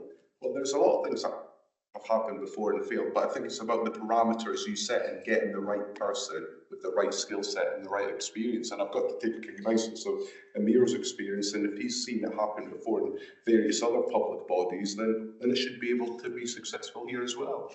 Chief, then Paula, please. Yeah, I mean, I don't think we're at that stage at the moment where we need to do that. I mean, I'm obviously fully supportive of the paper. You know, I think that, you know, this is new for everybody, and I think we're in dangerous territory of being worried about something we don't know whether we need to be worried about. We need to give it a go and, you know, fail fast. You know, Tricia's point, you know, let's get on with this. Let's give it a go. And actually, you know, I'm pretty confident that, you know, over the next 12 months, with the support of the DIAG, which, you know, Amir would be a member of as well, that you are going to be able to push forward the stuff that's going to have the greatest benefit, coming back to performance, to protect passengers, people who work on the railway, and minimise disruption, and reduce our bureaucracy, so we can prioritise, you know, AI, so that we're not, you know, that our people are able, you know, freed up their time to be able to get on with things. So I don't, at the moment, I don't feel that it's right for a number of reasons to be paying very expensive people to come into the organisation. We've got a good skill set within technology. You know, Caroline spent a long time upskilling, getting our technology department to a place which is actually enviable to some other organisations. Some of the other Home Office forces, their technology model is all outsourced, and they have got some difficulties with that. And also we're at a time where, you know, we are shrinking as an organisation, and there are, you know, that's to be seen to be bringing in expensive consultants in, for me, isn't the right approach. It may well be in 12 months' time once we're a little bit further down the line, but I suppose my ask of members is that I think we've got a strong paper here with a strong suggestion, which has been through a lot of experts in the DIAG who have been quite pushy, quite critical to us. They push back, you know, they look at things not just in the UK, but, you know, globally.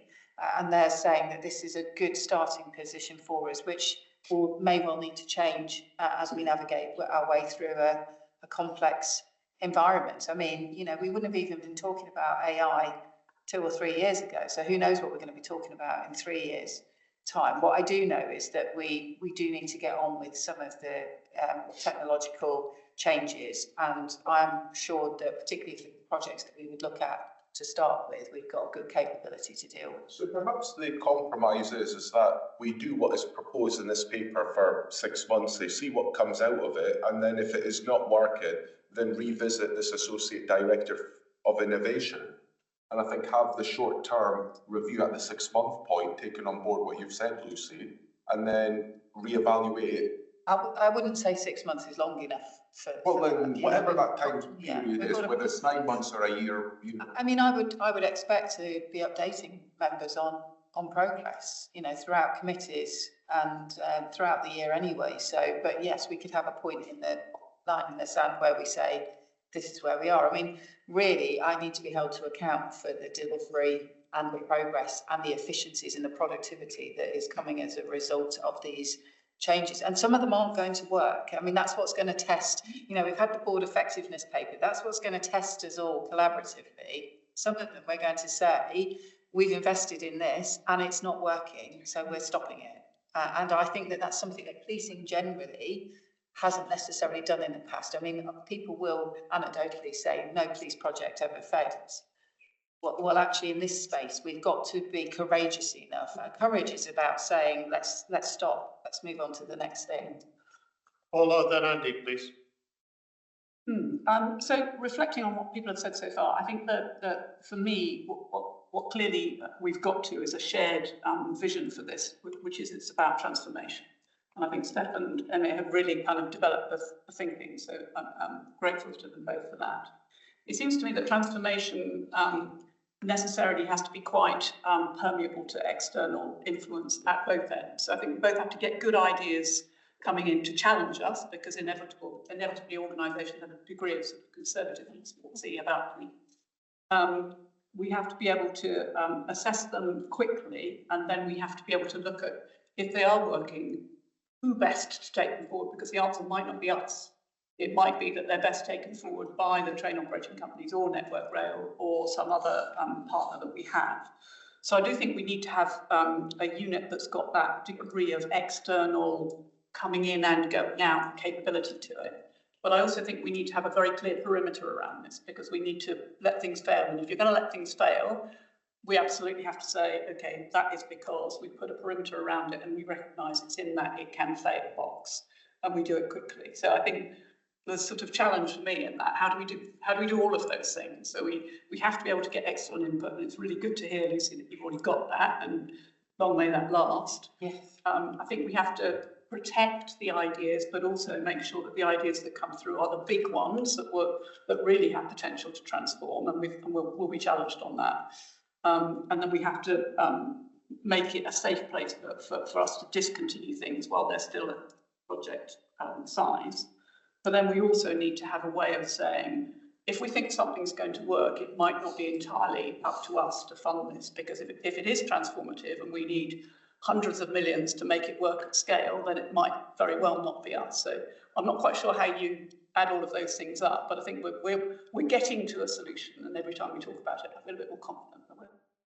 going to achieve. And I think there are some, so I have 100% agree with that. And there are some other external, influences that we have to engage with on the process. So for example, if you take crime screening, crime screening is a whole list of rules. So logically, we should be able to move that into an AI space rather than individuals going through everything.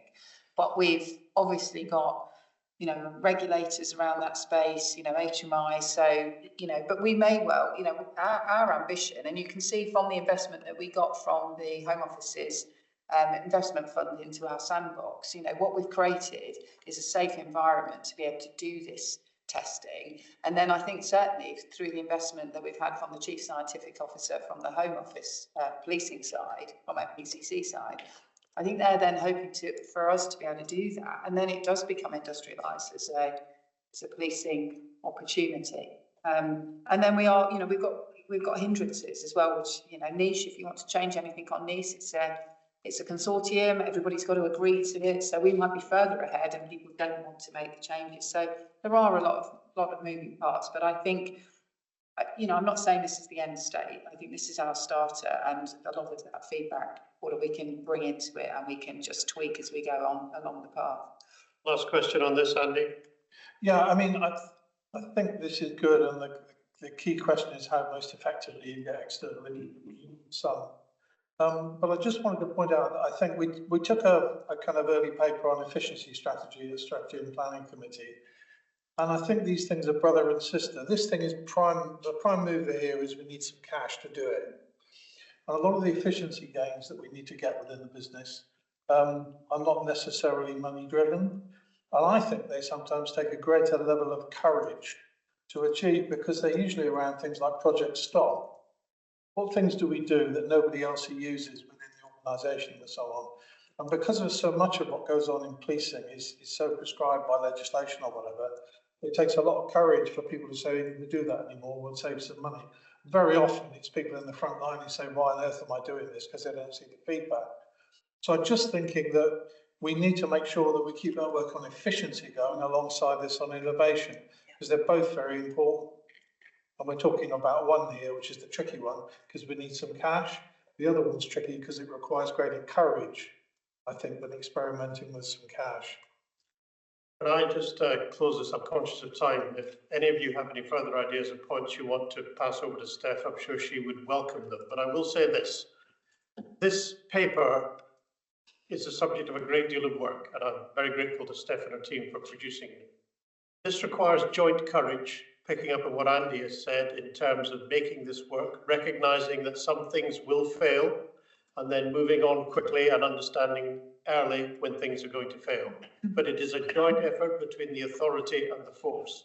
And I look forward to seeing how this develops over the next weeks and months. Sorry to be slightly pokey. Could we note the paper? Sorry to be slightly pokey, Chair. I mean, just on timescale, I still leave this conversation worried that we need to get more pace into this piece. I take the fact that, I mean, it will take a while, but I would like to see where we're going in 6 months, because this pace of change externally on some of this stuff is relentless. So I think we can't show that we're up and running and starting to do some practical work 6 months and we're not doing it fast. Well, let's do that. There'll be updates, as Lucy has said, there'll be updates through the committee work. We'd like to bring this back to the authority to see how it's going on anyway, and it's something of interest. Emir? Sorry, just at one point. So I think the speed is the point that you're absolutely right. I think it'll be interesting for me to look at how DIAG works, and perhaps, if necessary, look at how their terms of reference are to speed up the process. But I am particularly reassured that when it comes to the spending of money, it goes through the authority levels and the committees, so we're proving the end-to-end, the saving of it. But the speed part, I think that I will look at that, and I would suggest, but it certainly, I think, gives the authority the opportunity, in a way, to still influence the speed, dexterity, the efficiency, the saving, but in a very strong point of view from governance. Thanks very much. Okay, are we content to note the paper at this stage? We'll watch with interest as this develops. Before I hand over to Lucy for the Chief Constable's annual report, just a reminder that this is a statutory requirement. The Chief Constable has to produce an annual report for the force. And over to you, Lucy.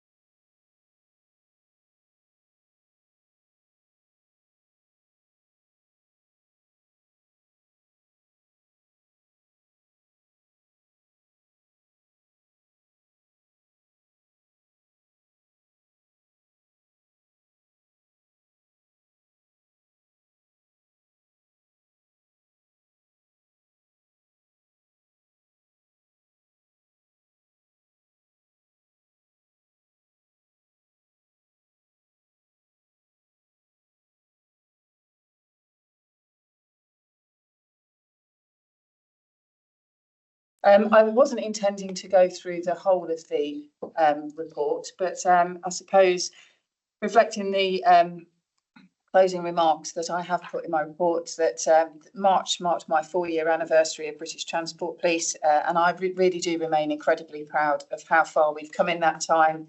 The breadth of our work and the impact that we have on the communities we serve really does make me feel incredibly proud to be entrusted to lead British Transport Police. We've got very clear goals within the organisation that have been shaped by our people, by the public, by passengers and the railway. And we are a specialist police force that knows who it is and what we want to achieve. And I think that is really important. There is still work to do before we fully achieve our vision. I would really recognise that, but in my view that we have made significant progress with clear plans to accelerate how we're going to leverage our capabilities for the future. And I think, you know, the previous agenda item is just an example of exactly how much work that we've got to do in terms of the transformation, in terms of artificial intelligence, data and technology. And I do see that as the biggest challenge for ourselves over the next few years, and making sure that we bring things in that are affordable, but ultimately with the aim of better protecting the public and the railway and to keep it moving. So I suppose with that, Ron, I hopefully will pause and just invite any questions on the report. Open to colleagues. Anybody, any questions or points on Lucy's report? Andy? Well, I just thought it was really good because we spend most of our time at some of these committees dealing with the stuff on the margin. You know, if it's MTFP, we need another 10 million. And yet we don't talk about the 300 million that we do spend. And I just thought this was a really good, you know, it's a great read when you see how much has been done. Because, you know, we don't talk about that enough. And so I thought that was really good. And I think when we look at some of the, you know, the measurable outputs, we don't actually look at whether the change is statistically significant. And I suspect many of them aren't. But of course, every failure or every 1% move, you know, that's adverse, obviously is bad news for us. I think there's two further points I'd like to make. One is, you know, if you look at the things that are really threatening us, the cyber position is clearly critical. It's probably going to get worse with the world as it is at the moment.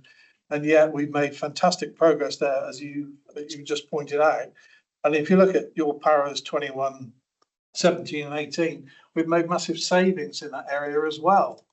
So it's not only taken us forward and made great progress in a really critical area that will stop the business. If you look at what's happened to some of the commercial organisations that have been raided by, you know, various people. But we've actually managed to improve and made our position more secure and done it more cheaply. And the second point I wanted to make really is back to right early on this morning, we talked about the integrated security and policing. That's been going a long time. I know we now say we're into phase 2, but remember where it started. It started because we said the industry, we believed, spent £1 billion on safety and security, and actually probably wasn't getting value. And because life is difficult, we've been very nice about this project. And we're working together jointly, and we have, you know, collaborations and briefings, and, you know, we're on patrol together, we share data, but actually we were trying to do it more cheaply. And, you know, so that we weren't spending so much in the commercial world, when actually it might be better directed through policing, or just the policing can be more efficient. And I just think on that, we've really got to ramp up. I know it's not on your portfolio now, but I just think, you know, we've been at this a long time and we're very nice to everybody. But really, we need to get tougher, I think, on it and find out whether we can do these things more effectively. So thanks, but I really enjoyed reading it. Anybody else? Brian? Yeah, just I suppose around the Project Falcon stuff and the drones, and obviously me and Andy saw that fantastic demonstration back in December. And I suppose, you know, there's clearly some funding stuff around there. We've got the $1 million this year. You know, we've just been talking about innovation. What's your thoughts on sort of, you know, where we get to a point where that will almost be BAU and in the operation? And, you know, what's the challenge around when that DFT funding ends from the DFT operator? Where does that go? And I think you've also mentioned in there around the coordination with industry, because Network Rail are going off spending quite a bit of money there, but don't know if that's coordinated. And just thoughts on that from you. Yeah, so I think where we are at the moment, we've got a lot of operators coming in asking for an expansion of the BV loss of Falcon work across to try and take into account a whole line of route. So we're keen to work with some of the operators to do that. They're very keen to fund it. I think when we talk about delegation levels, you know, they are frustrated sometimes about their almost seemingly inability to get money into BTP because it feels too complex for them, which, you know, Fiona's point is it's actually very small money from their perspective. I do think we'll reach a point where there will be an expansion of that. It will be operator driven. It's also about availability as you were briefed on pilots. So we'll definitely get there. And then I think what there becomes is a question for the force and the authority. At what point do we say this is now business as usual and then gets consumed into the charging model, which would be my ideal position that we would get it to. I think to end up with a model where we're constantly having to ask for money would be counterproductive in the end. I think we should be saying, you know, we include like a dog section, a firearms section into our charge out. This is now actually, this is core to our strategic priority of reducing disruption. It's proven to work. It's now a core cost of BTP. It's just another department that we can see the value of, and it should form part of the charging model in the future at some point would be my recommendation. And in the meantime, Hugh, are we kind of supporting where BTP support it? Are we supporting from an authority at allowing those, if you like, EPSA, whatever you call it, to go through? So I think everybody's offered money as we found a way to bring it in. Good. Nick and Fiona, please.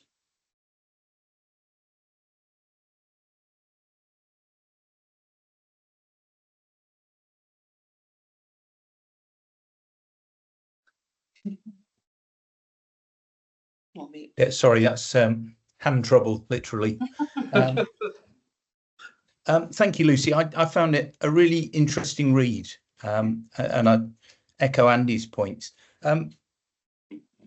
What I didn't read, because inevitably, by definition, an annual report is looking back at what we've done. But I'm interested in the extrapolation forward. And in the previous item, we talked about potential collaborations and partnerships. And I'd be really interested to sort of hear such intelligence as you can share in a public meeting, Lucy, on what's going to happen to policing in the next 12 months. I mean, I've seen, you know, Andy Marsh at the College of Policing talking about police mergers.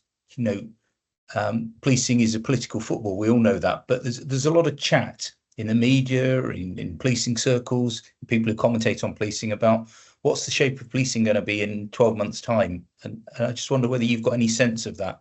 And is there going to be anything that's going to really impact on BTP as a result of that?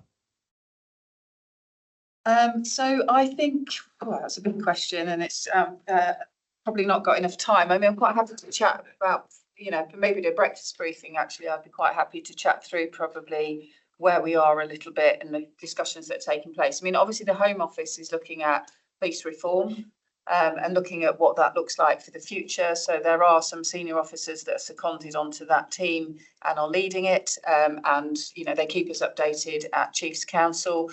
There doesn't seem to be a specific strand, which you and I have talked about, which is looking at perhaps critical infrastructure policing. That's not really where it's focusing its time at the moment. But there are a lot of different work streams that are looking at, you know, what that police reform looks like, the construct of policing, you know, how many police forces they are, how serious and organised crimes delivered versus neighbourhood policing versus counter-terrorism policing versus the sort of National Crime Agency. So there is a huge programme of work that's taking place. No doubt getting, you know, its direction ministerially as to what the priorities are and where they want to see the focus. So a lot's happening there. There is obviously a drive for efficiency. So you're going to hear the business case shortly for Taser, but, you know, Taser is a single procurement framework. So all forces buy Taser at exactly the same price, with the exception of us who pay VAT on it. And but everybody else, you know, it's a standardized price. And I know that there is certainly a drive in terms of how technology, the buying power of UK policing versus individual forces and the benefits realisation that could come on the back of that. So there's a lot of things that are taking place. I think certainly the steer that, you know, I hear from industry, and, you know, some of the meetings with the minister, you know, people in industry and the department recognise the benefit of BTP being the dedicated police force for the railway. So I haven't heard any sort of discussions around that featuring heavily into the interface with the Home Office reform programme of policing, but we do keep a keen eye on it. We do meet, so Hugh and I, we meet with the Home Office, CNC and Ministry of Defence Police. So we do have conversations, and the department are represented at that. So we do get a version of what's going on, and if we do need to lean a little bit more into it, we would do. Okay, thanks, Fiona. So just two bits for me. The first one, I really want to call out the progress you've made in representation. It's so important, especially as the UK becomes more diverse, making sure that we are representative of people that we serve is going to be even more important. But the point I was just going to make as well is, as the industry are doing investments in Network Rail, are going to do a huge amount on drones, for example, I would really encourage Force to think about, well, how do we use that resource? So rather than having to copy it or just mirror it, they've got the activity. Is there a way of us sharing agreement early on? Bearing in mind there's real mutual beneficiality there that actually the Force can leverage without. Yeah. They are very heavily linked, just for reassurance. Yeah. Actually, they are very, I probably should have reflected that. They are heavily engaged in our programme. The difficulty at the moment is that the legislation for them does not allow beyond visual line of sight, because they can't designate it as a state flight. So actually the benefits of collaboration are that we may well be able to utilise the investment that the railways made in the kit, which we're able to use. We could actually consider how we could offer a benefit. So yes, I mean, I think everybody wants to do something together, but it's just finding the pathway. Anybody else? Okay, can I take this in two parts, colleagues? First of all, can we note Lucy's report, which, as I said earlier, is a statutory report? Could I also ask you to join me in commending the work, the very hard work of the officers and staff of the force for all they have done in the last year, and some brilliant results they've achieved. And we know they are working very hard on our behalf. So thank you to them, Lucy. Thank you. Okay, Hugh. Thank you. I just want to draw out a couple of points from my report for colleagues. I'm not going to talk about all of it, but I'm very happy to take any questions on any of it. The things I was going to draw out are the deliberately named Senior Influence Group is being established as we speak. What I have, and it's a very important part of the achieving a joined up senior industry influence into our MTFP process early, which reflects back on some of our earlier conversations in this meeting. What I would say, and I think probably is helpful, is that I wrote to people only last week, inviting them to the meeting, attaching terms of reference, and I think possibly I should put that on board intelligence, so to give you a better picture of what we're saying to them at this point in time. So I'll do that after this meeting. But I wanted to mention that because it's a key part of the executive's work now and going forward. Second thing I wanted to mention was vetting regulations. Charlie is on my case. We do have a set of draft regulations back from our lawyers, which would bring in the Home Office reforms into BTP. Of course, they're very, very keen that we go on with it. I mean, the reason for mentioning it really is that I think I'm going to ask members to approve it in correspondence over the summer. And that would be consistent with the fact, I think, Nick, that People and Culture Committee general view when they looked at it was, if you're going to do what the Home Office is doing, then just get on with it. And so the reason I'm mentioning that is I might ask you to do it in correspondence. It would look a bit fearsome, but we'll have to show in terms of the volume of legislation you're looking at. But we'll have to explain to you why it pretty much mirrors what the Home Office is doing. Third thing I was going to say, with some apology to Lucy because I didn't mention it before, but it's in my note, is just live facial recognition, because it's an important capability that we don't talk about very much around a committee table. And I did update Emir only last week, I think, on with a short note that Chris Casey had given me, Lucy. But in essence, you know, the previous plan, which I think members were briefed on, which was to be in partnership with Met Police in London, isn't going forward. And as you know, BTP are going to have to slightly revise the approach. And, you know, as and when there's something to share, we will. But I just wanted to update you that the previous plans you had seen possibly a year or so ago about different stages with the Met Police are not proceeding in a way they were envisaged. That was the third thing. Last thing is because Fiona is irreplaceable, we have this, and she's the chair of the pension working group. We've agreed with Nick as chair of the People Committee and Ron, that the work of the pension working group will be subsumed into our People and Culture Committee going forward. Partly also because, you know, touch wood as I say this, we think the pension work is now in a more routine mode. We have, as you'll have seen in my report, finally got agreement from a pension regulator to the Office of Valuation from 2018 and 2021. Those were big things, particularly the 2018 valuation. At some point in the past, that is now finished. And also, you know, with a lot of help from colleagues in the executive and the force, set up a defined contribution scheme for staff, new scheme for staff only in the last year, 18 months. So those things are done.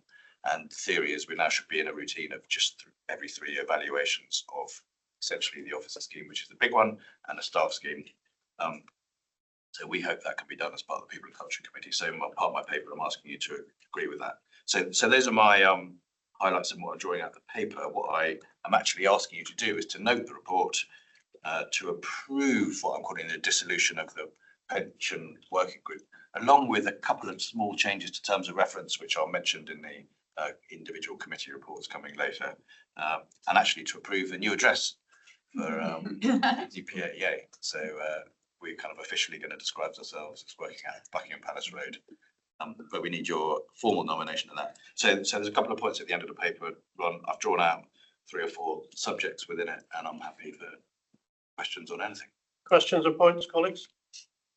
Are we content to approve the recommendations of paragraph 16 of the paper? Yes. So BTPA now has an official home. Thank you very much indeed. Committee minutes now. A lot of these are, in fact, no papers as such, but verbal reports. Finance, Legitimacy and Performance Committee. Thanks, Chair. We've covered most of the main issues in the agenda today. We obviously looked at the finance paper and the finance update, and thank you to Steph and the team in that. And we also revamped the legitimacy score. So they're covered. If colleagues have got questions, we're happy to take. Thank you. Any questions or points for colleagues? Fine, thank you. Strategy and planning? Yeah, I mean, the regular items on it. We got the early paper on efficiency strategy. We also dealt with an update on the strategic plan report. Good news story, of course, was the Buckingham Palace Road, the London Estates paper, which I guess is the last time we'll see it now. Thank goodness. It's great news. Yeah. One more. And we also took the drones issue and had a forerunner of the paper on tasers that you got before you today, but nothing controversial, I think, this time round. Okay, any questions for Andy? Points? We've got the T10 paper. Who's dealing with that now? Sean, please. Thank you, Chair. I'll give a brief overview in terms of the concept, just for members as cited and for the record as well. This business case seeks to replace what is referred to as the CED fleet, or commonly known more as the corrective energy device or less lethal option for BTP. Commercially and in the public space, that is generically known as Taser, and I'll come on to that in a second. Taser has been in operation for the last 22 years in UK policing, and the T10 device is the 4th generation, so similar to the how mobile phones evolve. The same applies to such devices. Key piece of understanding in relation to this business case is that a taser is not protective equipment. It's not a piece of device that is issued to every police officer, like a baton or handcuffs. It's actually police equipment, and the current policy within BTP is any officer who wishes to be trained in the use of such device and draw on the relevant fleet is able to do so. The existing device is no longer in manufacture. We have extended the life of the use of the devices that we have in line with many police forces in the UK. The devices themselves are actually out of warranty, and they are signed off for risk assessment by myself for our officers to use. And we manage a fleet of spare devices for use as spares, because, as I say, in effect, you can no longer physically buy the device at this moment in time. In relation to the programme within the business case, the rollout programme is exactly as we did before for the current model, the X2, and that rollout programme to assist with training and efficiency in terms of cost is scheduled for over 4 years. Effectively, the 5 decisions within the business case is to initially replace the entire fleet in concept, the capital expenditure for some 760 devices, the revenue in relation to the probes that are used to fire out to connect the electricity for the device, then also in relation to some capital spend to make some amendments to our 2 ranges, because the length and distance of the device fires is improved, so we need longer ranges, and also therefore thereafter for some revenue of probes for the next 8 years. In terms of value for money, as in many commercial things in such cases, there is a plan by the manufacturer. The manufacturer is on the framework and is in the company name is Axon, and as the Chief Constable previously mentioned, is the only device authorised for use within the UK. The set plan that is available to us, which is recommended within the paper, is referred to the T60 plan, or effectively a 5-year plan, which gives us all of the ancillaries that are required for us to be up and running. The Chief Constable has also mentioned in relation to the like-for-like spend, because of the uniqueness of BTP, of having to pay VAT for such purchases. And just in context, the use of public money, for every single device we buy, in effect, we pay £1,000 more than the other 40 forces that are operating with the device, or it costs us in the future £3.50 more to pull the trigger than it does any other police force. Just to point out, Chair, and just a point of note, that the device is not officially yet signed off by the Home Secretary. Further testing, final testings are underway, and it is strongly anticipated that that signature will be in the next couple of weeks for the rollout nationally of this device to be done. That is quite relevant for us in this business case, because the commercial provider has currently got a 4% annual increase, inflationary increase against that product, which is due to be applied in August. If that does go ahead, but they are mindful of there may well be some movement on that because of sign-off, that would cost us an additional 203,000 against the overall business case. But in summary, Chair, I will leave that at that point. Any questions or points, Sean? Emir, then Abdul. So just on 3.2, where you're suggesting 760 units, so that's out of potentially frontline officers of 3,500, 4,000. Yes, so in terms of our overall officer count, yes, not all of those officers, due to their role, would be relevant to be what is called a specialist taser officer or an STO. A lot of work has gone in over the years in terms of what is the optimum fleet for us in terms of BTP, operating across almost 140 locations, making sure that our officers have the protection required, and also that the public can be kept safe by the spread of those devices that is shown on. Sorry to talk over you. So the question was, it seemed a very small number for the exposure of the crime statistics that Ian talked about earlier on. So is it the right figure when it's going to cost us 4%? Yeah, no. In a matter of a few months. Absolutely, because this is a case of, it's not a personal issued device. It is spread across the officers being available on shift, and broadly it's worked out. So you would effectively come on duty, pass the device from one officer to the other, and it has to be proportionate because it's not personal issue, because of our accountability. for the public as well of using the device, it is proportionate to the number of people. Very much. Abdul? No, that was going to be my question, so it's been answered, so that's fine, thank you. Thank you. Brian? No, I think it's just worth noting, saying it's not officially PPE, but ultimately it keeps officers safe. I think it keeps the public safe, and ultimately people dealing with, so I think absolutely support this, and if everybody else is doing it, it's a no-brainer, and I'm sure you wouldn't sign anything contractually until the months give the green light anyway, so there'd be no risk. No, absolutely, and in fact, in terms of absolute clarity, there's the signature is through yourself, I believe, isn't it? Are we content to endorse the recommendations, noting the caveat that the Home Secretary is yet to sign it off, but on that basis? Yep. Thank you very much. You've got your taser program. Ian, SRPC? Yeah, thanks, Chair. We've been through a few things already, and I think it's probably worth noting the very good crowd performance and general performance of D Division in Q4, which we noted at the meeting, in addition to some of the other things that we discussed. There were two things, and one of these was in the private session, so there was a more open discussion, but there was a general view from members of the committee around ensuring that the budget planning that was going forward at that time and is continuing made sure that Scotland's capability remained, and also a bit of a view expressed about beyond visual line of sight drones, that hopefully that would be a whole of GB process should that roll out. Any questions, Ryan? Just a note. People and culture? Nick? Yeah, we've touched on a lot of it. I mean, taking the pensions on, we've got to make sure we give ourselves enough time to do it and make sure it's not to the detriment of the other work that the committee does, but I'm sure we can work through that one.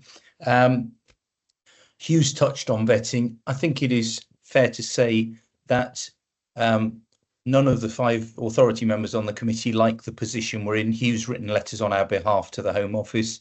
I think it seems to all of us we're being forced to spend a lot of money on legal fees to draft regulations that then have to go through lots of hoops just to mirror the Home Office, because they wouldn't let us be on their scheme in the first place. And it's similar to the position we found ourselves in with the barring list. So, it's an ongoing frustration that we keep seeing, that whilst there are many benefits of being separate from Home Office forces, this is one of the sorts of things that seems to work against us. But, to use that cliche, we are where we are. The other sort of two things worth mentioning is Andy alluded to the fact that everything at his committee is routine. We try and do something different each time. And we had really good presentations and good discussions prompted by those presentations on the I&D space with Vanita and learning and development with Chris Horton. And we probably won't see them again in that capacity for another year, and we'll move on to something else next time. But otherwise, nothing really to report. Any points or questions? Fine, thank you. Then we come to me and the Appointments, Remuneration and Appraisal Committee. The committee did meet and it heard appraisals of senior staff. Those bits of information are on BI. I won't air them in public forum, but they're available for members if they wish to look at them. Beyond that, there wasn't really anything very much to consider. We have no PRRB outcome as yet for this year, but that will happen later in the year, I suspect, and nothing else to report. Thank you. Arak? Yes, only yesterday, in fact. So 3 items for colleagues to note. We took a report from the recent review done by the Public Sector Fraud Authority on us. We were designated as an organisation to be in development, but that is in common with, I think, almost every public sector body that has been reviewed. I took some assurance from the fact that although it is a very comprehensive, perhaps overly complicated framework for a relatively small organisation like ours, the action plan is prioritising, real things that matter most to us, where we will actually make a difference. So I took some assurance to that it wasn't just a box ticking exercise. Second area was the finalisation of the annual audit, the internal audit programme for last year. So 3 audits have been completed in the period, which we reviewed We also received the annual audit opinion from GIAA, which was, again, a moderate opinion, which I think is, again, fairly common, but they do trend us year on year, and they believe we're in a better position in general in governance assurance than the previous year, which was good. So slightly positive movement in the annual audit opinion.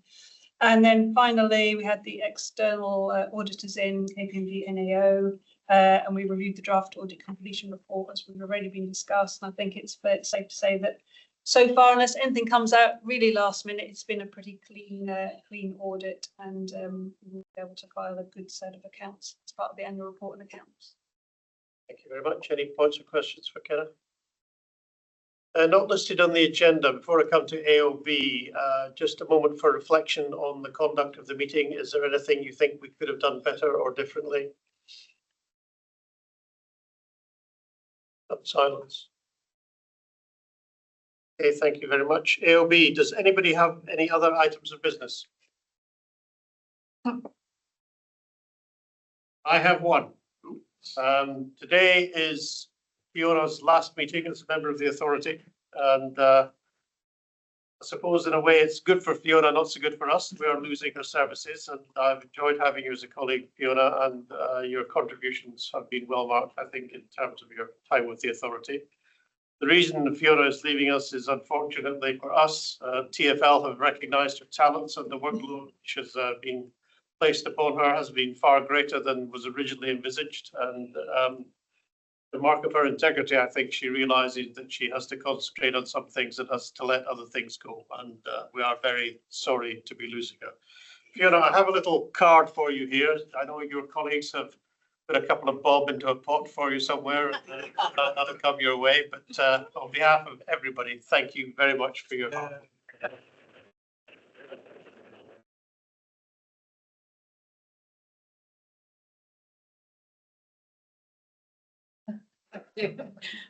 No, thank you. And genuinely, it is with very mixed feelings that I step away. But I can't manage this and manage my full-time job, which I think you all know. So I've had to make a call, but hopefully, you never know, paths may cross again. I'm sure they'll be. Thank you very much. Come to TfL meeting. So thank you very much. That concludes the public part of the meeting, ladies and gentlemen. Thank you.